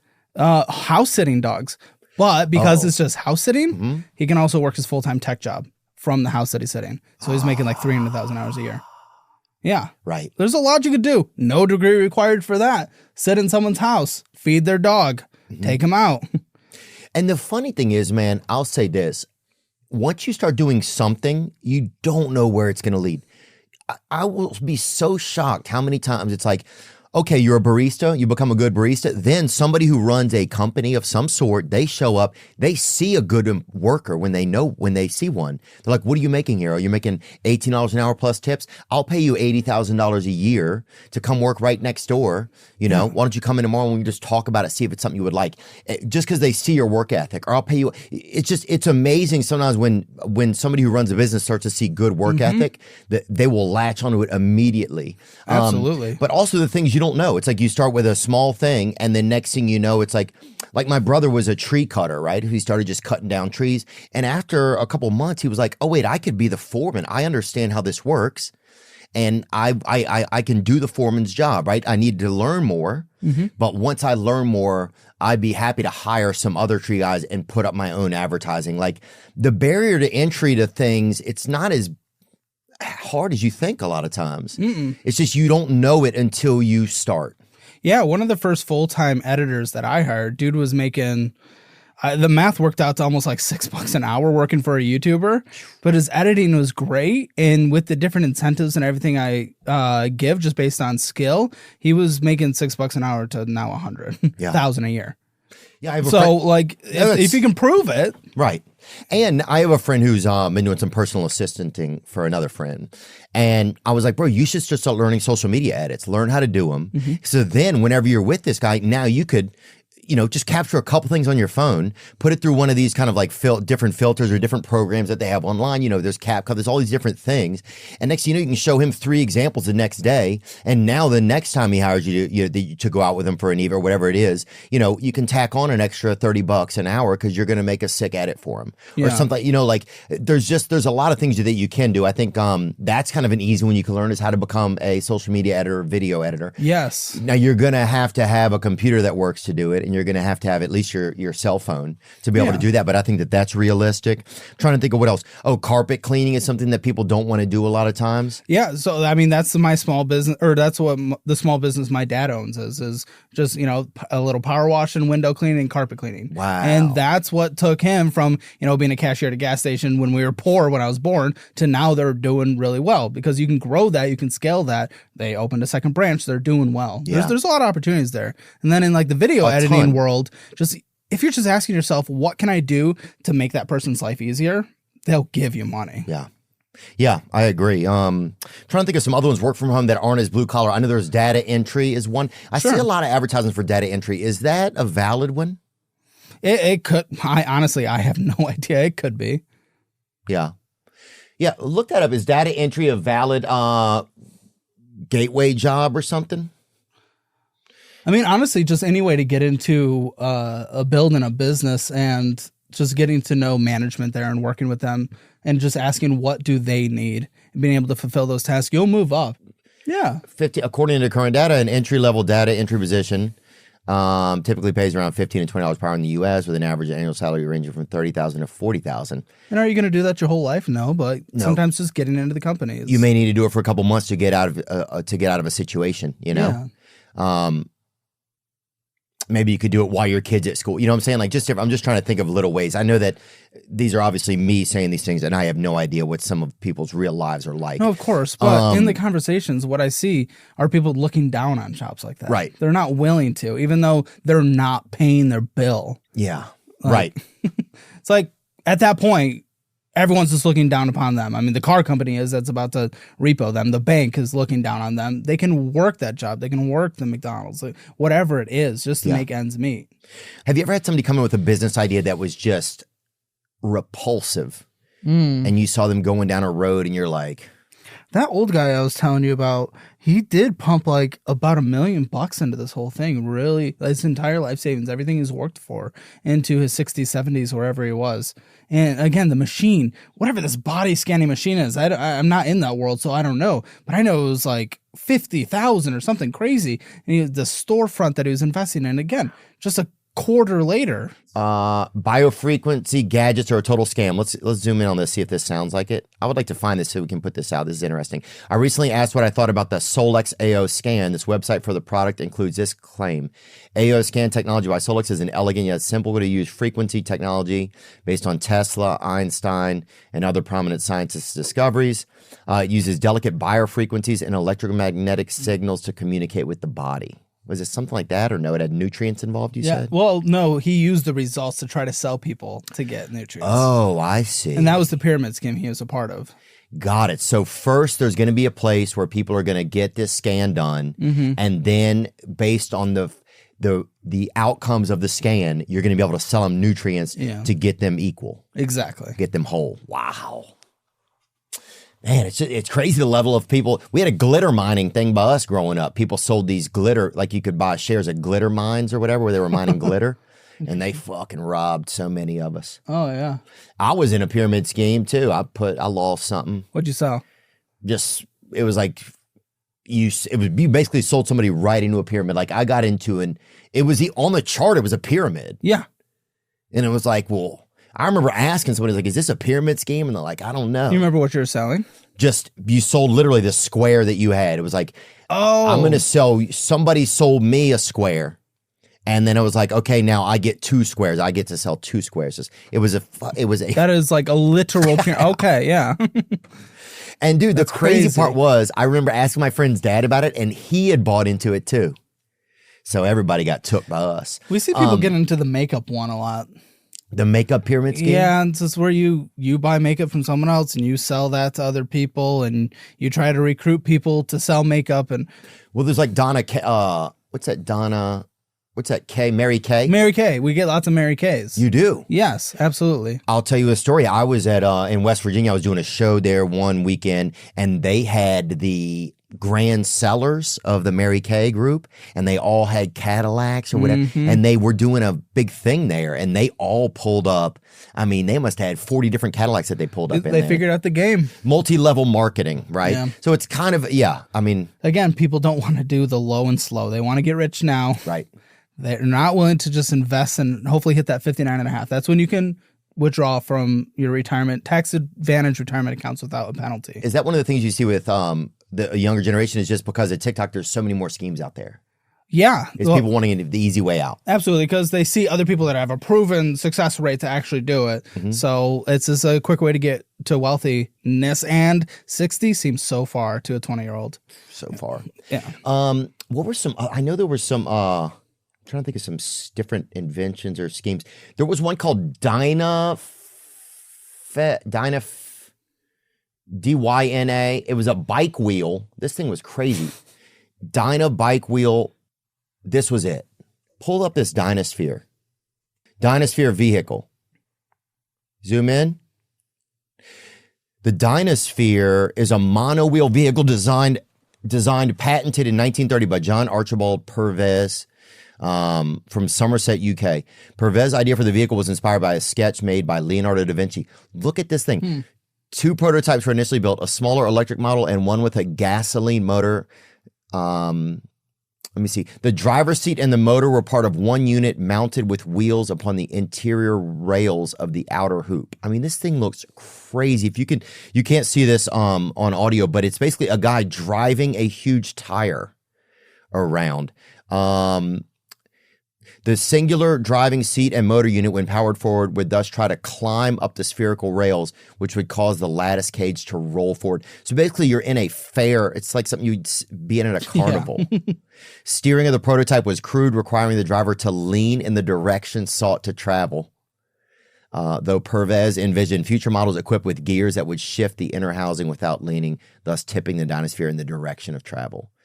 A novelty model was later constructed by Purves that could seat 8 passengers, the Dynasphere 8, made specifically for beach use. I want to see that. How do you fit 8 people in that? It looks like a beach toy. It's basically like a hamster wheel. If you guys could imagine a hamster wheel that someone drove. Oh, there you go. There's that 8-seater. Oh, that's kind of cool. You get to sit in a circle and it just cruises. That's romantic. Yeah. Okay, go back. I just want to see what happened to it. It was also impossible to steer or brake. Another aspect of the vehicle that received while the vehicle could move along just fine, it was also impossible to steer or brake. Another aspect of the vehicle that received criticism was the phenomenon of gerbling, the tendency when accelerating or braking the vehicle for the independent housing holding the driver within the monowheel to spin within the moving structure. Imagine you slam on the brakes, right? The vehicle stops, but you just keep spinning in the middle. We need Elon to get on this. Bring it back. Yeah, that's something we need back. What else I'm trying to think of a the banana slicer. Can you see if you find that one? This was something that somebody invented. The problem was, no, go to that one right there on the right. Hutzler, go to the Hutzler right there. It was a one-size-fits-all. Your banana had to be one size. Right. So if your banana was obtuse, or if it was like, I don't want to say an African banana or whatever, but if it was a different type of banana or a Filipino banana, I don't think you couldn't use this one. But that's crazy to think about, right? Yeah. That somebody invented that. That was kind of a crazy one. I'm trying to think of anything else I remember hearing about. There's always that baby cage. People would put that baby outside of the window. Remember that? That baby cage out window. Yeah. They hung it from a window. Yeah, there you go, right there. Get that little baby at that cage, baby. The bizarre history of the baby cage. Click on that. Get me a link to that, Daddy. It's a little Auschwitzy. Little Auschwitzy, yeah. Little outsides witsy, huh? Yeah. Okay. Little play on words there. Dangling baby cages came into vogue after they were invented in 1922, but their origins really began with the 1884 book, The Care of Feeding of Children, by Emmett Holt. Emmett carefully describes how babies need to be aired out. Fresh air is required to renew and purify the blood, and this is just as necessary for health and growth as proper food. And what were those cages? How big was that baby cage, Daddy? Oh, that baby's enjoying it, huh? It's got to be kind of nice. Put your baby out there for an hour. Let him meet a bird or whatever. Yeah. Have a falcon fucking befriend him. It was believed that exposing infants to cold temperatures, both outside and through cold water bathing, would grant them a certain immunity to catching minor illnesses. I could see some of that. This is the first cold plunge. Yeah, that's all this is. Yeah. Yeah, that's the first cold plunge right there. That's Wim Hof, I think. That's one of the earliest pictures of Wim Hof right there. That's Joe Rogan right there when he's a baby. Tell me a little bit about your own budgeting at Simpler Budget so I can make sure that people know about that, young people who are confused or they don't want to end up in a bad financial realm. Tell me about Simpler Budget. The first part of just like fixing finances is the budget, because you got to know what's going in and out. And a lot of people overcomplicate it. They get a spreadsheet that they can't manage, or they download an app like You Need a Budget, which is another really good one, but it's like so complicated and the learning curve is huge and it has all these qualifications for so many things that you just don't need. People that are in bad finances literally just need one place where they can just connect their accounts, tells them where money's going, and you can figure out where to actually stop spending money or close a credit card. Or we're tracking different accounts where you can see your investments as well, so you can see if you're on track and whatnot. So just that simple stuff. And what a lot of people struggle with, even if they create a simple budget on a spreadsheet, they don't come back to it the next month. So they make the budget, but then they don't actively budget, because budgeting is not just making a budget. You got to stick to it. You got to follow it. So this helps you by setting alerts and whatever you need, and continued education. And the premium version, we have these classes with financial professionals that you can join live and ask them questions, and they help mentor you. Now, are these classes more valuable than the original classes? So these are real classes. These are valuable classes. Yeah, well, these are financial professionals, certified financial planners and whatnot, and people with budgeting experience. Again, the thing we talked about at the beginning, that was just teaching how to day trade. So that's right. So day trading in its own right is risky. This is teaching people how to save and budget and plan. Budget, proven things that like every licensed financial professional would talk about.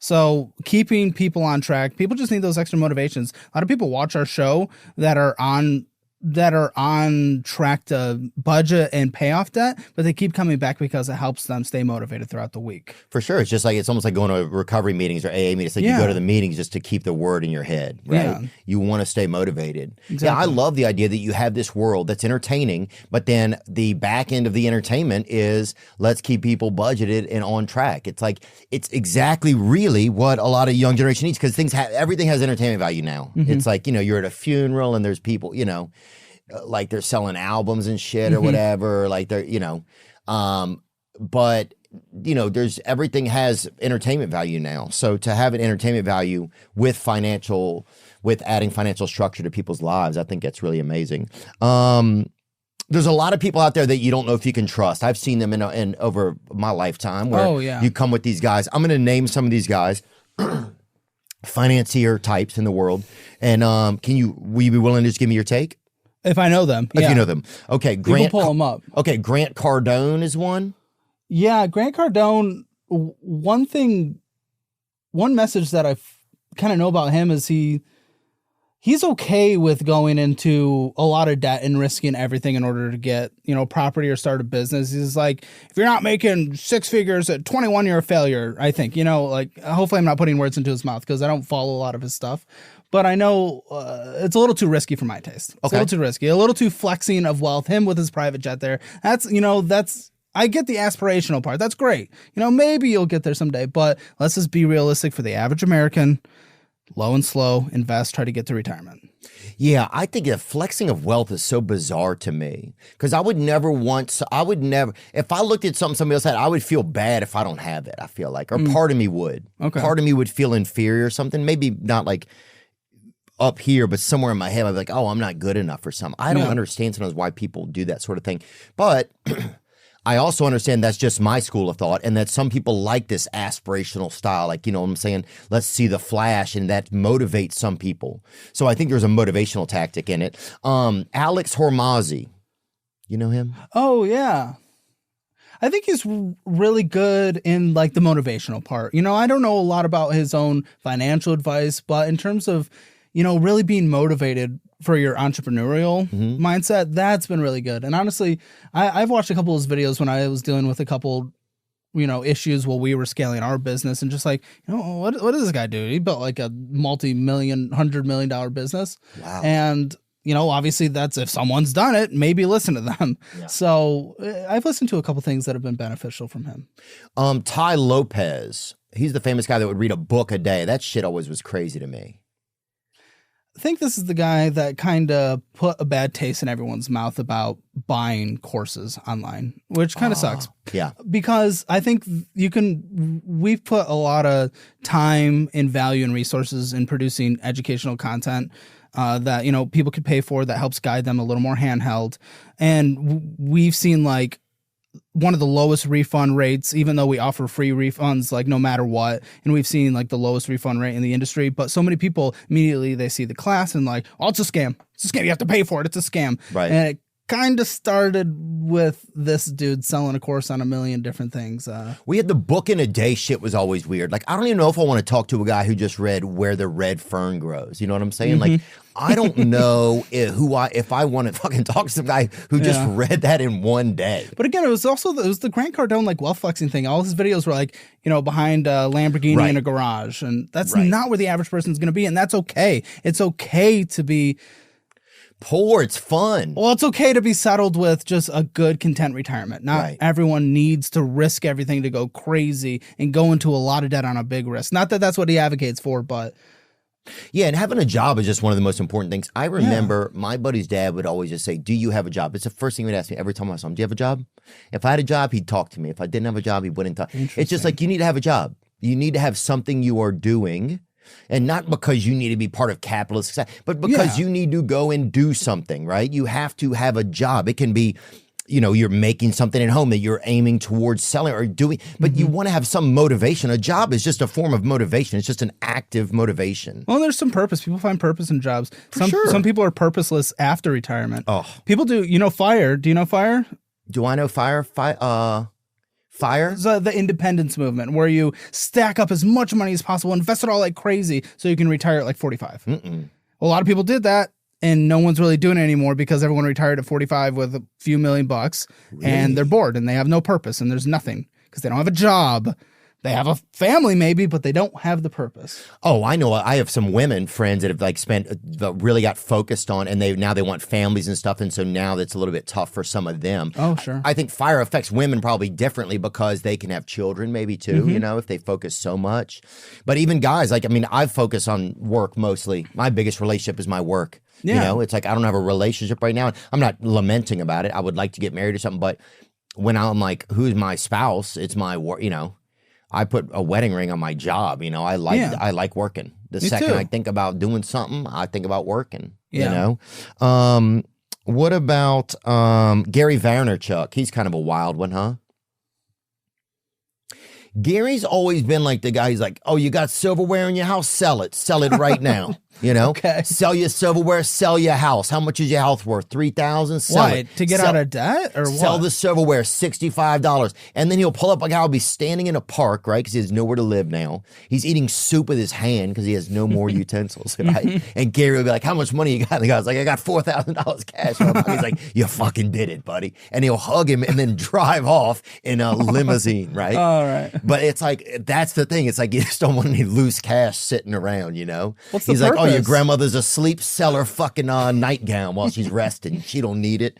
It's like anything they have, lease it out. Your grandfather's taking a nap, lease out his eyeglasses while he's resting, It's just all type of stuff like that, man. Do you know the purpose though? I'm so curious because I do not know this guy. It's a motivation, I feel like, Okay. right? And this is just my opinion also. But it's just, there's always something they want to motivate you to do, Yeah. In Vaynerchuk, his family owned a wine company growing up. No shade, but it's like, dude, if my family had a wine company growing up, I remember my mom beat me one time with a bag of fucking frozen oranges. I remember that shit. Did he sell his winery? It's a little different than that, but I'm just saying, I'm not sure. But I'm just saying, you know what I'm saying? The Merlot don't fall far from the grape. Yeah. You know what I'm saying, brother?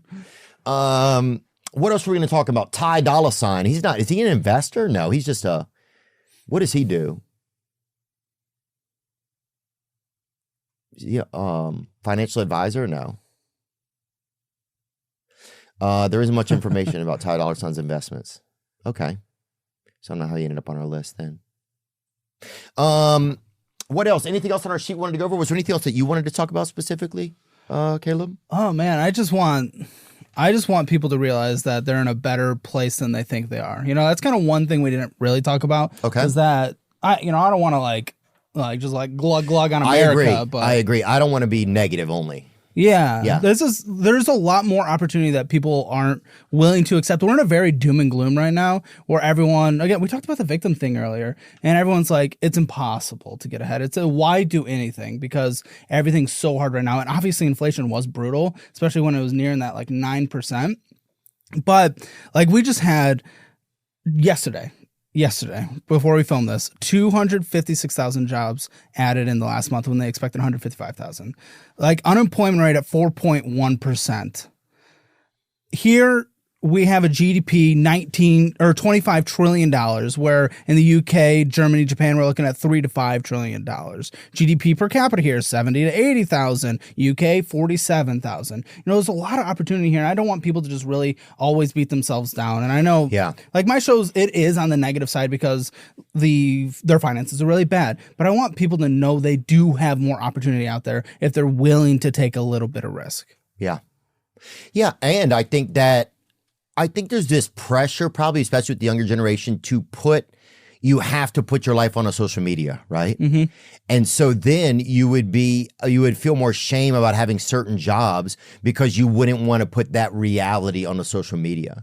Yeah. Where like when I was in high school or in college, that wasn't a thing. It was like social media was coming up, but it wasn't like that. It wasn't like you didn't have that immediate reaction with people like ripping you or roasting you or making fun of you online. So I think that's a different thing where it's like, oh man, not what will I think of this job? Man, what will other people think if I post about this job or if I live in this world? And I think that's where you can just be creative. If you do want to post about your job, be funny about it. Be like, you know what I'm saying?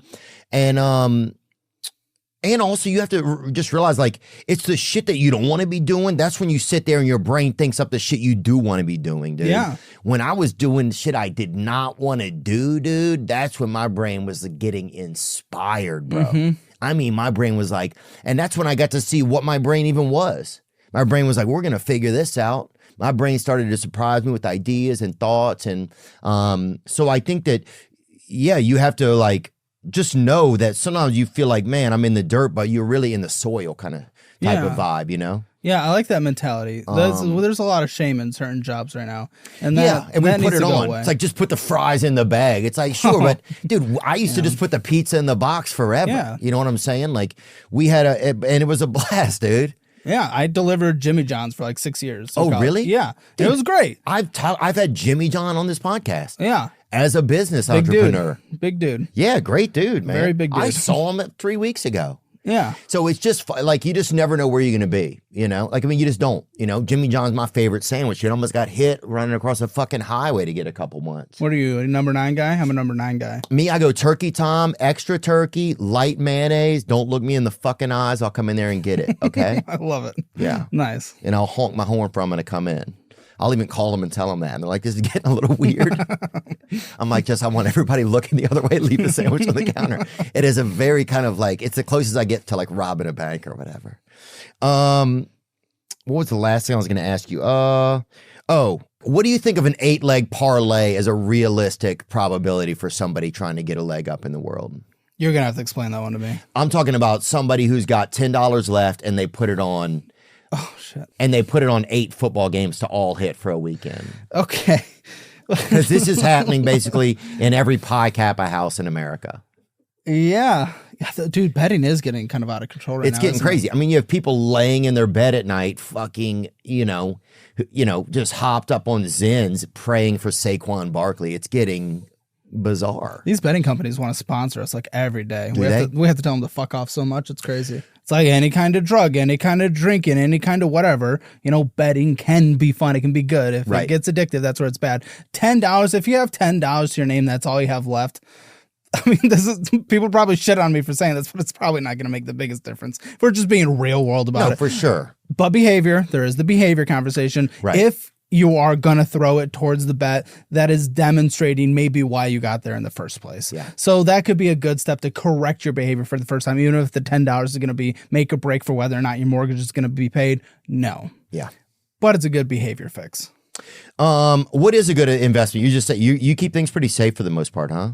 Yeah, I mean, I'm mixture real estate and like just S&P 500. And when you say real estate, what do you mean? Like, what type of stuff would you get into? Well, I got my personal residence, but then up in Michigan, where I'm from, in Kalamazoo, I have some rental properties there that were like essentially almost like burned down pieces of shit that like no one would live in. I'm like, all right, I'll buy it, fix it up, and now it's students are able to live there and stuff. So there's it kind of it matches with my morals a little bit instead of just buying up desperately needed housing, but also it's making money, which is good.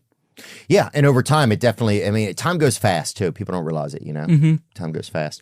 Yeah, people bag on Gen Z a lot. I think there's always that thing where it's like we're bagging on the next generation. But I was looking at a statistic the other day where Gen Zers, like the average job, they keep it for 2.5 years. And it's only 6 months less than millennials kept their jobs. Sure. So it's not like Gen Zers can't work or that they're not working. Sometimes that's a lot of the energy that's out there. Well, the crazy thing, can you look up what Gen Z thinks they need to live? Have you seen this? This shit's crazy. And I'm kind of Gen Z. I'm like in that middle, so I can shit talk both sides. Well, that wasn't the report that came out, but Google AI is telling us something. There we go. See, Yahoo right there. They think they need $500,000 a year to be successful. Okay, go to minimum. that. Generation Z thinks it needs $500,000 a year to succeed. Wow. That part's crazy. $500,000. They pay $4,000. Let me see. Armandahira Howard and her fiance together earn more than $200,000. A 28-year-old knows that's more money than the vast majority of Americans make, yet the Los Angeles couple still live about half an hour's drive from their pricier neighborhoods where most of their friends live. They pay $4,000 a month in rent on top of her $450 student payment, their $400 car payment, and the $200 she sends home to her family in Indonesia. So they're saying that they need... the Zillennial, she's at the cusp of millennial generation and Gen Z, set aside 10% of her income for retirement and has a healthy monthly budget of $500 for entertainment and dining out, which she said comes with a side of guilt as bigger financial goals continually loom. In this economy, she said a household income of $500,000 between two people would be very comfortable. Very comfortable. It would be very comfortable. Yeah, it would be very comfortable. And that's also there, man. That's Los Angeles. Yeah, that's fair. But like the median household income in the United States is like $60,000, Right. 60, 75, something like that. Yeah, that's one thing that I like about living in a regular place a little bit more is that you start to get a more reasonable idea of things. Yeah, absolutely. I mean, one of the issues is we're all stuck watching these celebrities who are living these insane lives or pretending to also. I find Los Angeles in its own, like it has this like idea, like movies and parties and all the shit. But I always found it to be like it shuts down early. Like all the bars close early. Everything, it's all for look, right? Everything there was more like, let's make it look this way, right? Interesting. One thing I think that tells me specifically, though, Zillennial, like I'm a Zillennial, in between that era. I didn't have a job during the Great Recession. I didn't need to. I was a kid. What that tells me, thinking they need $500,000 a year, is that there's about to be a big awakening when my generation and the people around me go through our actual first recession. And you realize that, okay, maybe living isn't about being able to get, 5 cups of coffee a day. That isn't the requirement for life. I want you to do it, yes. But for them, that is full comfort where, throughout most of human civilization, we're just trying to survive. Yeah. And we are very comfortable right now. Yeah. It's a comfortable world, man. I mean, America's a comfortable place, I know it feels uncomfortable a lot of times, certainly in comparison to other people's lives.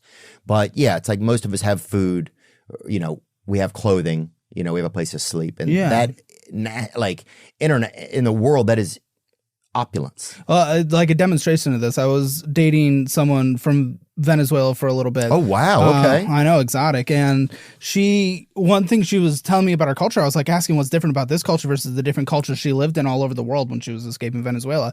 And she says, things are good in America because of how much we focus on the minor little social issue for everything. When you have the luxury to focus on trans stuff, or not just that, like, okay, so Zuckerberg, right? Yesterday he announced that tampons are leaving men's bathroom or whatever. Like, I don't care either way, whatever.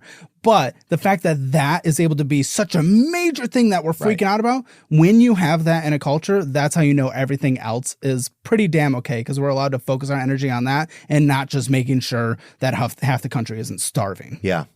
Or sometimes that the media is tricking us too by saying like, this is what we should be talking about, Yeah. But click. Yeah. But I agree. The fact that people are able to, that people are bringing that kind of stuff up. I'm trying to think of anything else that I wanted to talk about.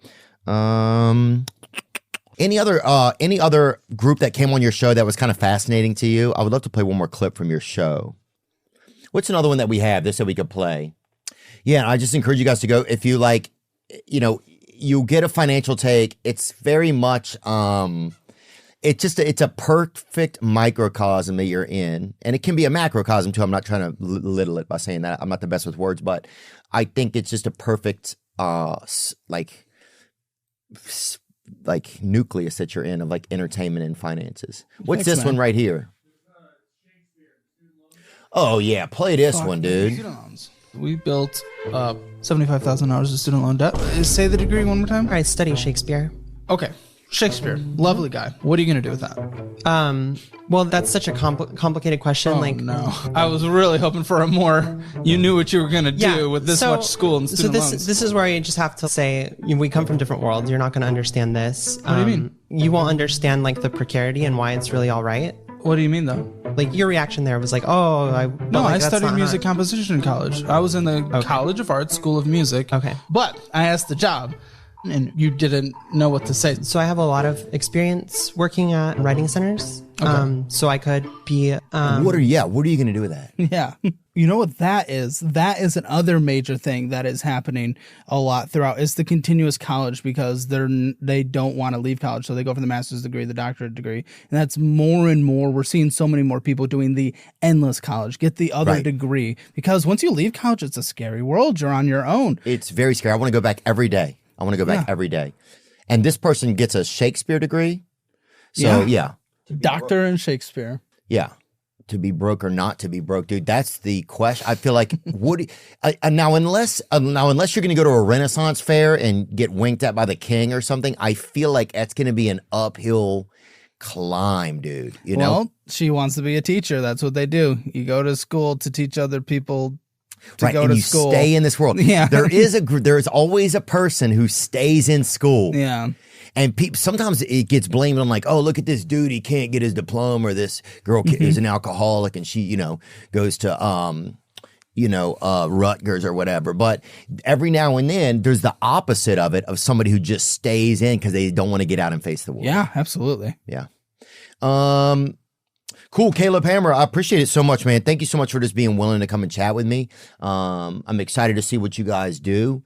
And I just think it's really neat to have just kind of this corner of entertainment and finances and kind of just basic needs, really, Yeah.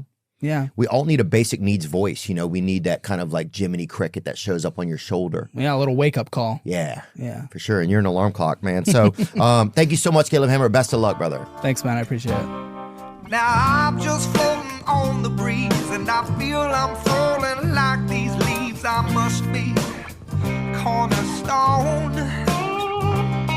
Oh, but when I reach that ground, I'll share this peace of mind I found. I can feel it in my bones, but it's gonna take.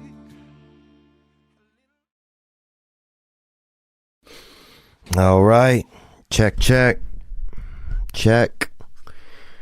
We can hear it. We can do it. We got the vibe, baby. We got that vibe, that attitude.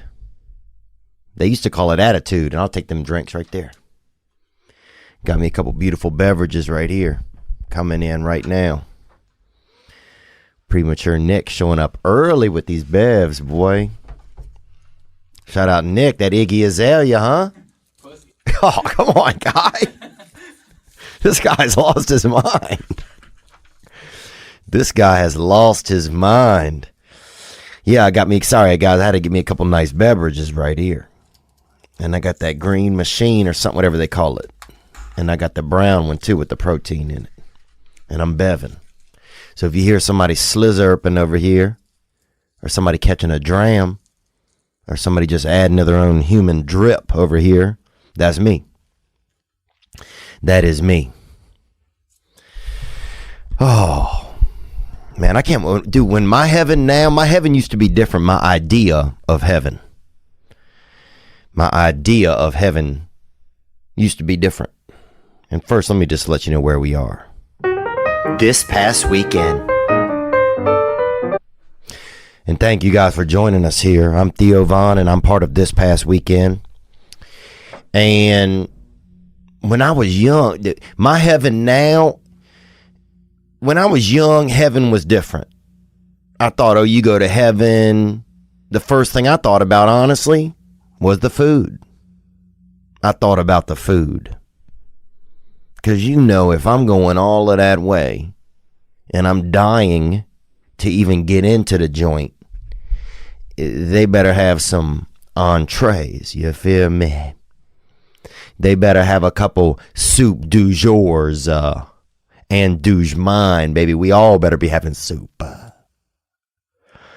And that's the first thing I thought about when I was a child. When I thought about heaven, I thought, oh, man, they're going to have all the different, you have a breakfast item right here, and you have a little over there. You got an extra chocolate area if you want to run through there and get some chocolate or do that or whatever.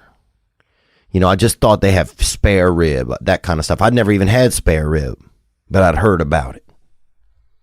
And sometime if you met like a rich man or something like that when you were young and you smelled his breath, you might catch that hit of SR off that bad boy. I'm talking about spare rib. And you get that just, oh, okay. I see what y'all doing at home. Y'all got a little bit of cash at the house. But that's what I thought about heaven when I thought about heaven.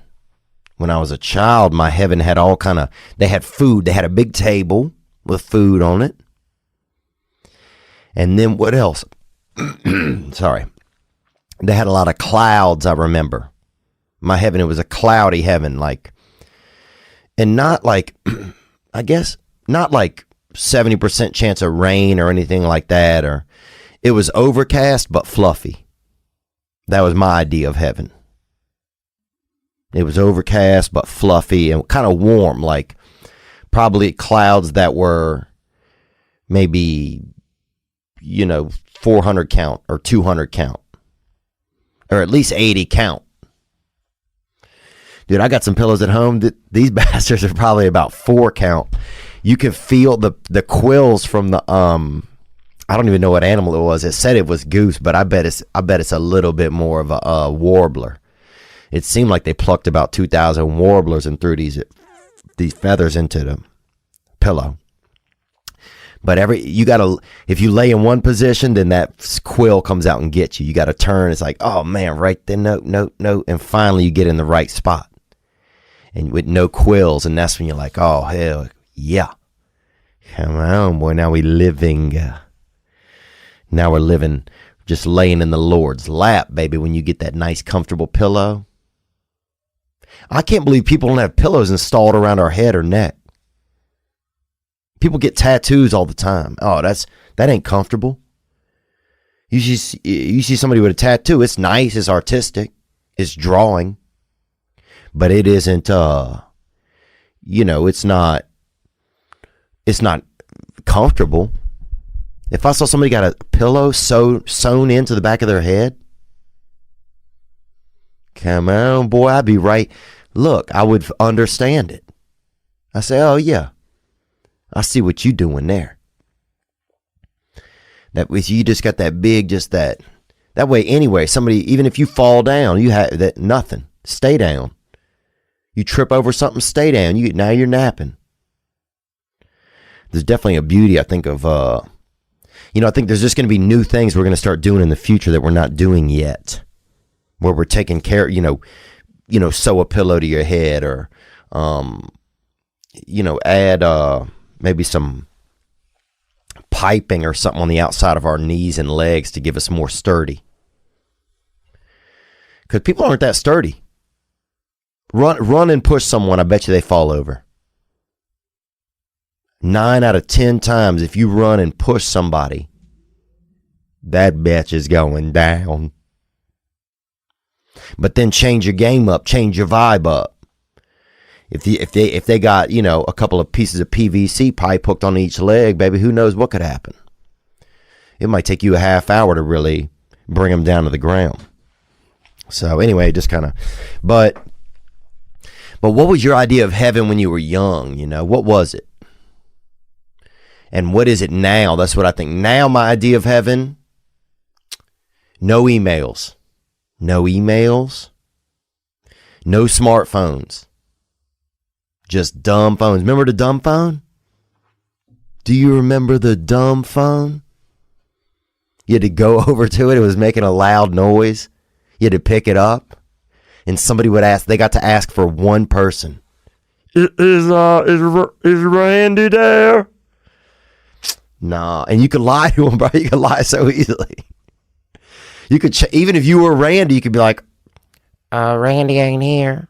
You got the wrong number. We don't even have a Randy around here. Let me see if Randy is here. Randy? Nope, he ain't here. Remember that, man, with the dumb phone? You could anything.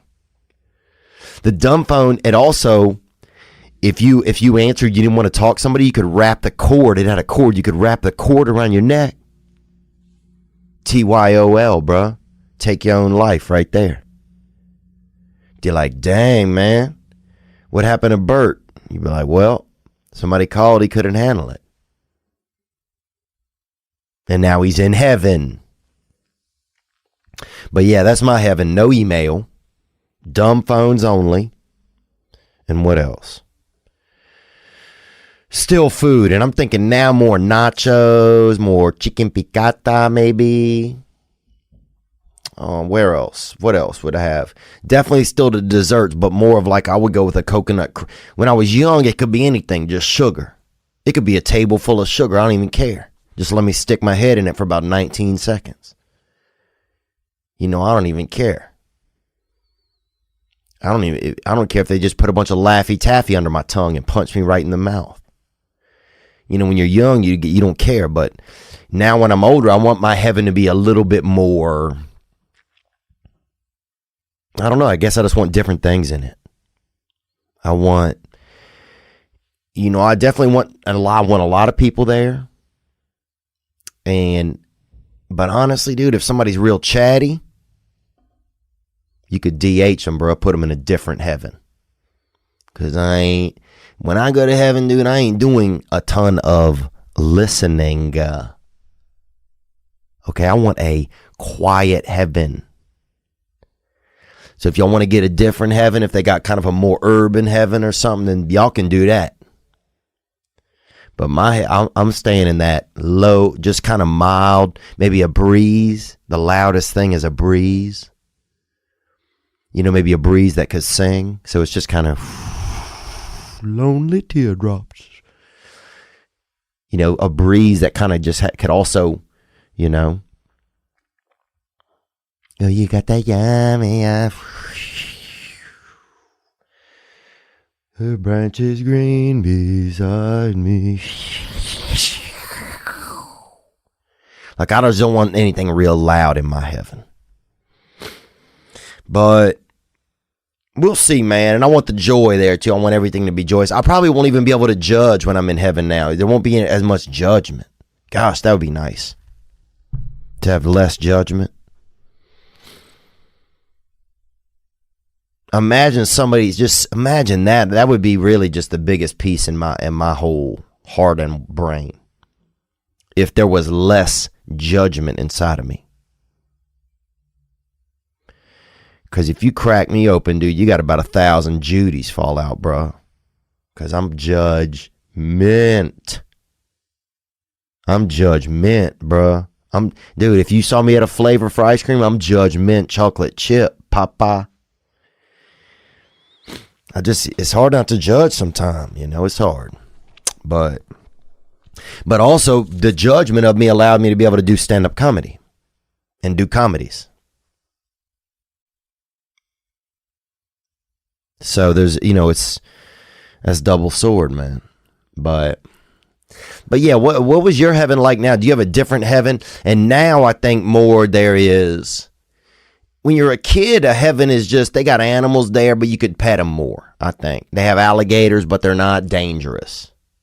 You might see an alligator and he's, if you ask him if he's ever eaten like human, he would tell you, but he wouldn't just tell you in front of everybody. He would kind of whisper to you later, or kind of write it on a, maybe on a napkin or something.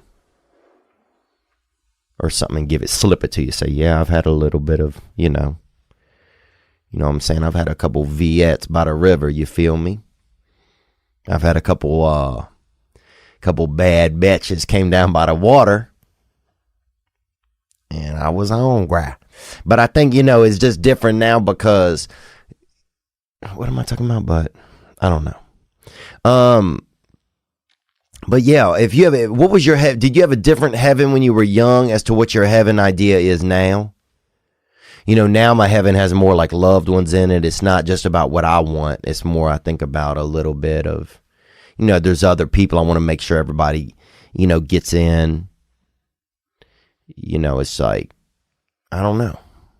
Anyway, if you ever thought on what your heaven was like as a child, maybe, if you had an idea of heaven and what it's like now. And some people, you don't believe in heaven, that's fine. You out here working, just kind of milling around, baby. It doesn't sound fun to me. I like more of like I'm a romantic. I'm a romantic, so. But what else? Just got off the road, man. I'm tired. And I am tired. And sometimes I pretend I'm not tired, dog. I'm tired. I could use somebody to just stitch a real big ass pillow to the back of my head, son. That'd be nice, wouldn't it? But I think we'll see that as the future goes along. We'll see more accoutrements that are built onto us to help us live through the daily day. Because it's amazing. We still have to wear like SPF to fight the sun. You would think that they would have some sort of an enzyme or something we could just put right into us. An injectable, or even a spare layer of skin that we could just kind of roll on, or dip ourselves in once a year. Like, what'd you get for Christmas? Oh, I got dipped, so, okay. So no sunblock for you. You could just do whatever you want. Yeah,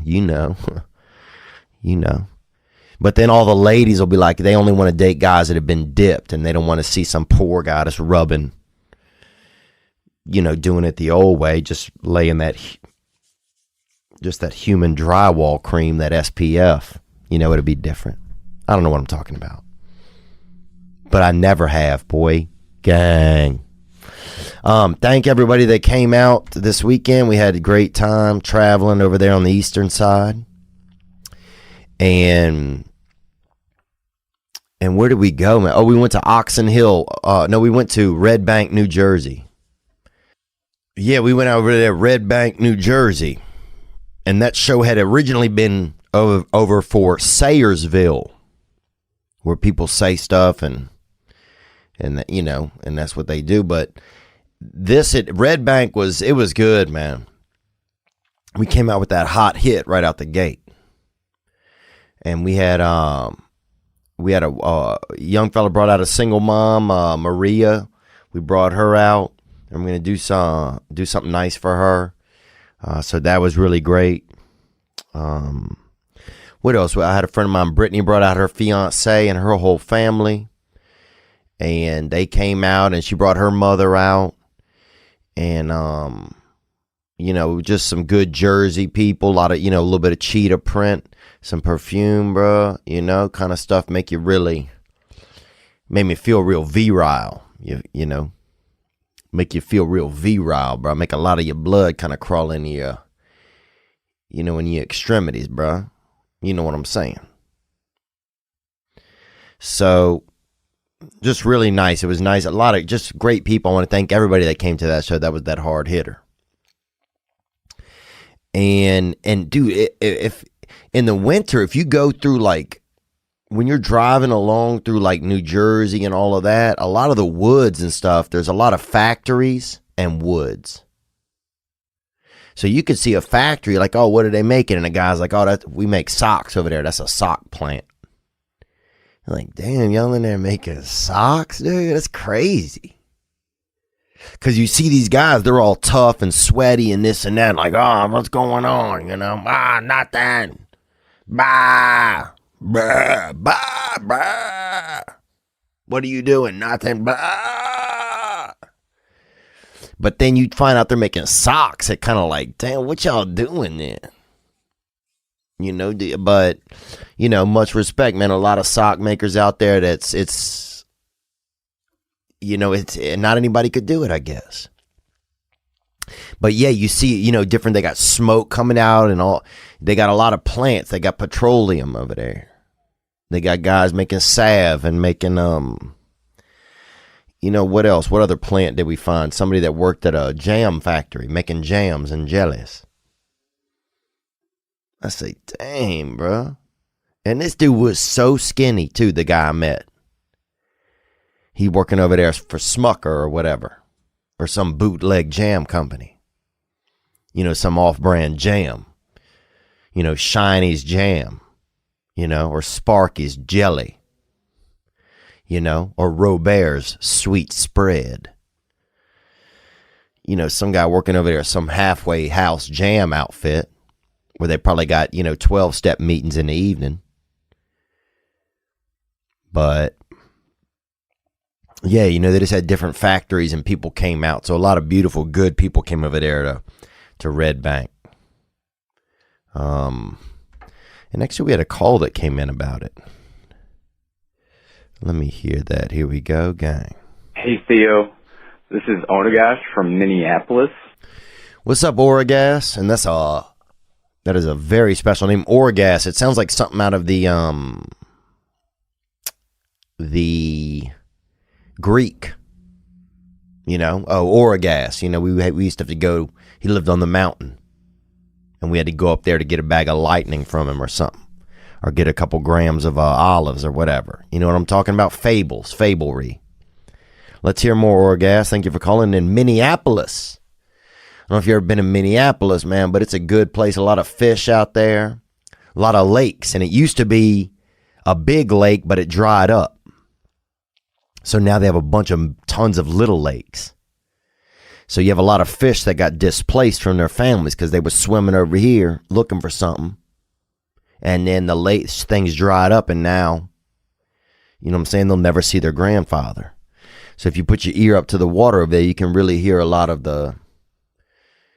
it's almost like a swan, you can hear a little bit of the sadness of just kind of what's occurred there amongst those water critters. Let's hear more, brother. Onward. I saw your February 27th show in Red Bank, New Jersey with my best friend. He and I made an agreement a long time ago that we would see our favorite comedian together if one of them ever had a show near one of us. Okay. So that's a unique agreement too. A lot of men don't make an agreement like that, I don't think. If we're going to see we would see a show if he was near us. And we would see a show if he came near us. Let's hear it. After a lot of grinding, we were finally financially stable enough to do that. So I flew out to meet him in the flesh for the second time. And to see your show. I loved every second of that shit. Wait. Hold on. Let me hear one part. Again, you met him in the flesh for the second time. So you met him in the flesh for the second time. This is your best friend, you said, buddy. So, dang. What, dude? So I'm thinking, how do you, if you don't, I guess, yeah, you can have a best friend you don't know. You could have a best friend you don't know. That's a unique way to do it. That's a special, You know, that's like almost like, I guess it's like believing in ghosts or something. Hey, you got to meet my friend Todd.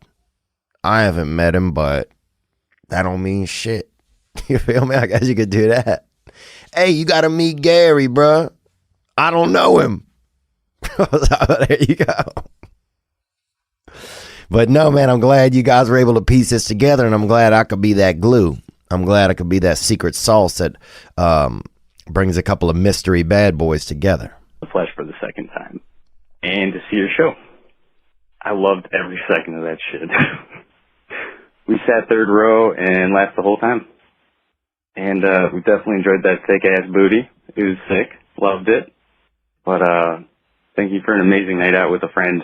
And thank you for all the dark holes, your soft voice, and magical. Whoa, daddy. Thank you, brother. Thank you. Thank you for calling. And this sounds like a, you know, this sounds real homoerotic, brother, to be honest with you at the end. And I'm not judging you, but I'm definitely saying that it's super obvious. If you're not a gay man, then you're surprised. You're probably surprising a lot of people because a lot of people probably think you are, that you love men and you are a man, which is fine, man. You know, I don't even think, I mean, a lot of women are making it, you know, it's, damn, bro. This your best friend, dude? It sounds like y'all are lovers, bro, buddy. It sounds like you guys are sexual men. And that's, you know, that's something, it's a way, hey, look, there's more than two ways to frickin' fillet a falcon, you feel me? So, if you get out there with another man, especially in Minneapolis, it's cold out there. Sometimes it gets so cold, your eyes freeze, you don't know who you fucking.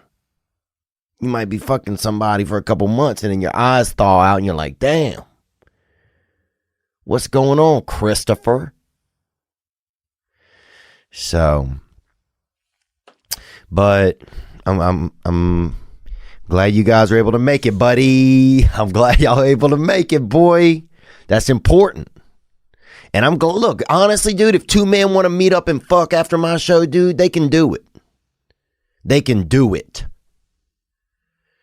You know, y'all want to do that. Y'all want to be wild and stuff like that and cut the lamps off or maybe leave one lamp on so you can still see some of that ass meat, bro. Then do what you got to do, bud. Do what you got to do, Bradley. Do what you got to do, Ernesto. You know, I don't care. Do what you got to do. Y'all want to do that? Do it, do it, do it, do it. So, have fun, man. I'm glad you guys had a good time. I'm glad you guys had a good time, man. Amen, brother. Praise God. All right, man. Let's hit one more call that came in. What up, Theo? This is Derek from Richmond, Virginia. What's up, Derek? Over there out of Richmond. And Richmond is a lot of presidents buried there. More presidents buried in Richmond than anywhere else in America. Over there at the Hollywood Cemetery, I believe. And I went there one time, actually, probably 7 years ago or something, with a comedian. And he was an urban fella. And he got bit by a dog there on the property. So, let's hear more. I'm leaving D.C. right now. Just saw you at the MGM last night. And, man. Okay, let's hear more. It was such a great show. It was so much fun. My girlfriend got me the tickets for Christmas. And I've just been looking forward to it all weekend. And you killed it, dude. It was so much fun. I laughed the whole entire time. My girlfriend was laughing the whole time. Even afterwards, went in there to take a piss. And me and all these random dudes are just, you know, holding our dicks and pissing in some porcelain and just talking about how great the show is and how much we love you. So just keep it up, man. Everything you're doing is great. Dang, man. What is going on, man? I think our audience is changing. Yes, man. Thank you so much for coming out, dude. And look, to be honest, man, that MGM show was tough. the security at the venue was lackluster, I felt like. One of the security guards, people were hitting me messages later, said that he was asleep by the stage. So, it was a big, there was just a lot of, this guy was just a lot of running backs, a lot of skill position players. And this guy, that's just bad security, man. So that was and it was Ari's least favorite show, the opener, Ari Manis. He said of all the places we've ever been, that was his least favorite. Or not least favorite show, but least favorite experience. But yeah, I just felt bad because the people at the front were so loud. There was some guy who was a complete alcoholic that really wrecked a lot of the show. This real selfish dude up by the front, honestly. And I know I'm kind of, but fuck that dude also. Kind of like, maybe I should, but also fuck the guy because he's just yelling shit the whole time. It wasn't about me. He was making it about him. And that was just a tough one for me, man. But, and it was just the venue. It was so loud. And there was some guy in the front dressed like the Wolf of Wall Street, like American, like Christian Bale's in, what is it? It's not Tuck Everlasting. What is that movie he was in? Where he throws a liquor on the lady in the bathtub and he's a murderer. American Gangster? No. What is that? American something. But yeah, they had two extremely drunk women in the front. It was what it was. Look, man, it was what it was. That's what it was. But what's important is I felt like everybody in the back had a blast, and the people right in the front, it was really hard for them to stay involved. But yeah, man, look, I gave it my all on that show. I broke out everything I had. I gave it my all. I was fighting to keep it up.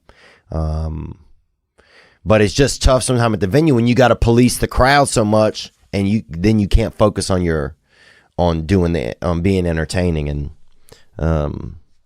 but I'm glad you had fun, man. I'm glad you and them fellas was in there holding y'all's meat, and just talking about me, I guess, man. Damn, this episode, maybe everybody's gay, bro. Maybe everybody's gay, dude.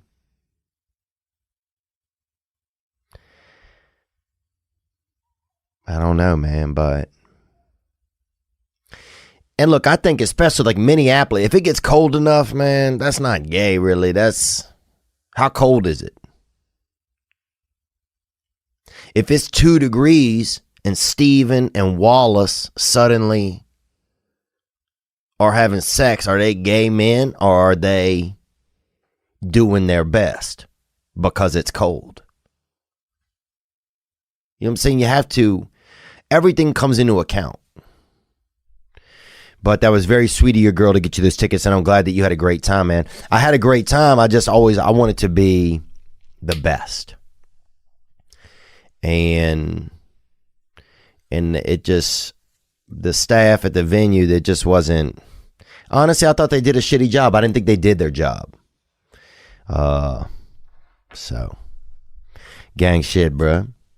All right, we got a Patreon question came in right here, but first, let me tell you about BetterHelp. This episode is brought to you by BetterHelp.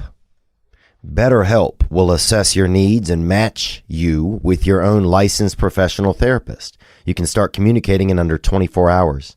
It's not a crisis line. It's not self-help. It is professional counseling done securely online. And sometimes we all need help. We all need help sometimes. It's funny. My mother texted me the other day, and she said, that's what she just kind of said. We'd been having a conversation about stuff, and she said, we all need help sometimes.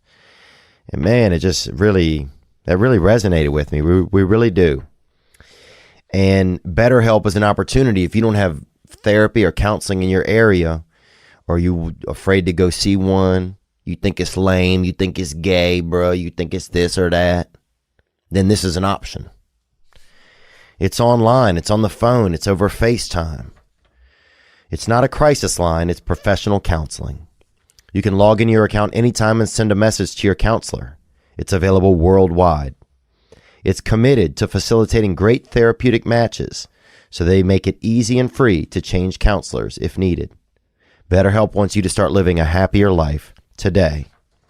Visit betterhelp.com/Theo. That's better, H-E-L-P, and join the over 500,000 people taking charge of their mental health with the help of an experienced professional. Special offer for this past weekend listeners. Get 10% off your first month at betterhelp.com/Theo. And this episode is brought to you by BetterHelp. Oh, yeah. Yeah, we all need help sometimes, man. I think it's easier to get help, but it's hard to say it almost sometimes. It's hard to say I need help. You know, there's a story about, they had this man, Ronald Ochsner, I think was his name. And there's a hospital down in New Orleans called Ochsner. And they spell it some way that it's impossible that you would ever know how to pronounce it unless somebody told you. But then that's vintage Louisiana. You know what I'm saying? That's why Louisiana is so special, because if you want to know something about it, some of the words and this and that are so confusing, you got to hear it firsthand from somebody.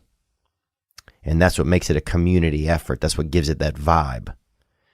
Is there's so much mystery hidden in the way that they put the wording together that you have to have somebody explain it to you, or somebody to be there to help you experience it.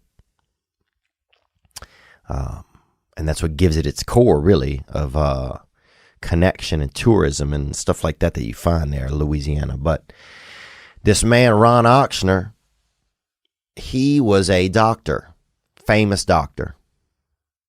Like if you saw somebody that was doing well, they're like, wow, man, how are you doing so well? I say, well, I went to see him, Ron Ochsner. And he started a hospital, and he was like the smartest doctor. He was like the smartest doctor around. And one day he was at a convention, and they was serving, they had London broil as the premier meat at the function. And he was choking. He started choking on it. He started choking on a piece of that broil. You know, just a hot tri-tip was just really, really trying him. And he went in the bathroom and choked to death at a convention of doctors because he was too embarrassed to check in and see what was up. He was too embarrassed to just say to somebody else, ah, ah, ah. So he died in the bathroom. He choked to death. But just a reminder that, yeah, sometimes we need help, and sometimes the hardest part is to ask for it. Like if somebody would have walked in on him and seen him struggling, he'd have said, yeah, I need help. But to go out and present yourself as something that is not that's imperfect, or that isn't perfect, you know, that's one of the real toughest points, is just surrendering, saying, yes, help me. You know, I need air, I need this, I need love, I need peace, I need vision. I can't see for myself. Whatever I'm seeing isn't clear. Something's wrong. I need help. But anyway, that's what's going on. We got a Patreon question from Joey Piedmont. And I know he does Hangover Candle Company, and they've supplied us with so many candles. And I want to say thank you, Joey, for those. Beautiful. And he said, Theo, you stay so busy and give us so much content. When is there a bit of extra time just for yourself? Do you have any hobbies? Well, honestly, I wasn't even going to do this episode today. I was going to just chill. And we came in because we didn't need it for ads, because we have a guest episode this week with Chris DiStefano tomorrow and TJ Miller coming up. So if you have any questions for those guys, hit the hotline or send us a video through the website, a video question. Or you can hit up Real Nick Davis on Instagram and ask him how to send a video question for either one of those guys. You know what I just started doing? I started reading more. I'm going to try to focus more on my AA program now that a lot of the big touring is over. I started playing chess the other day on my computer. Actually, not the other day, maybe about 2 weeks ago. And I like it. It's just me against the computer, and it's just regular level. But I like it. You know, I want my brain to think about other stuff than work.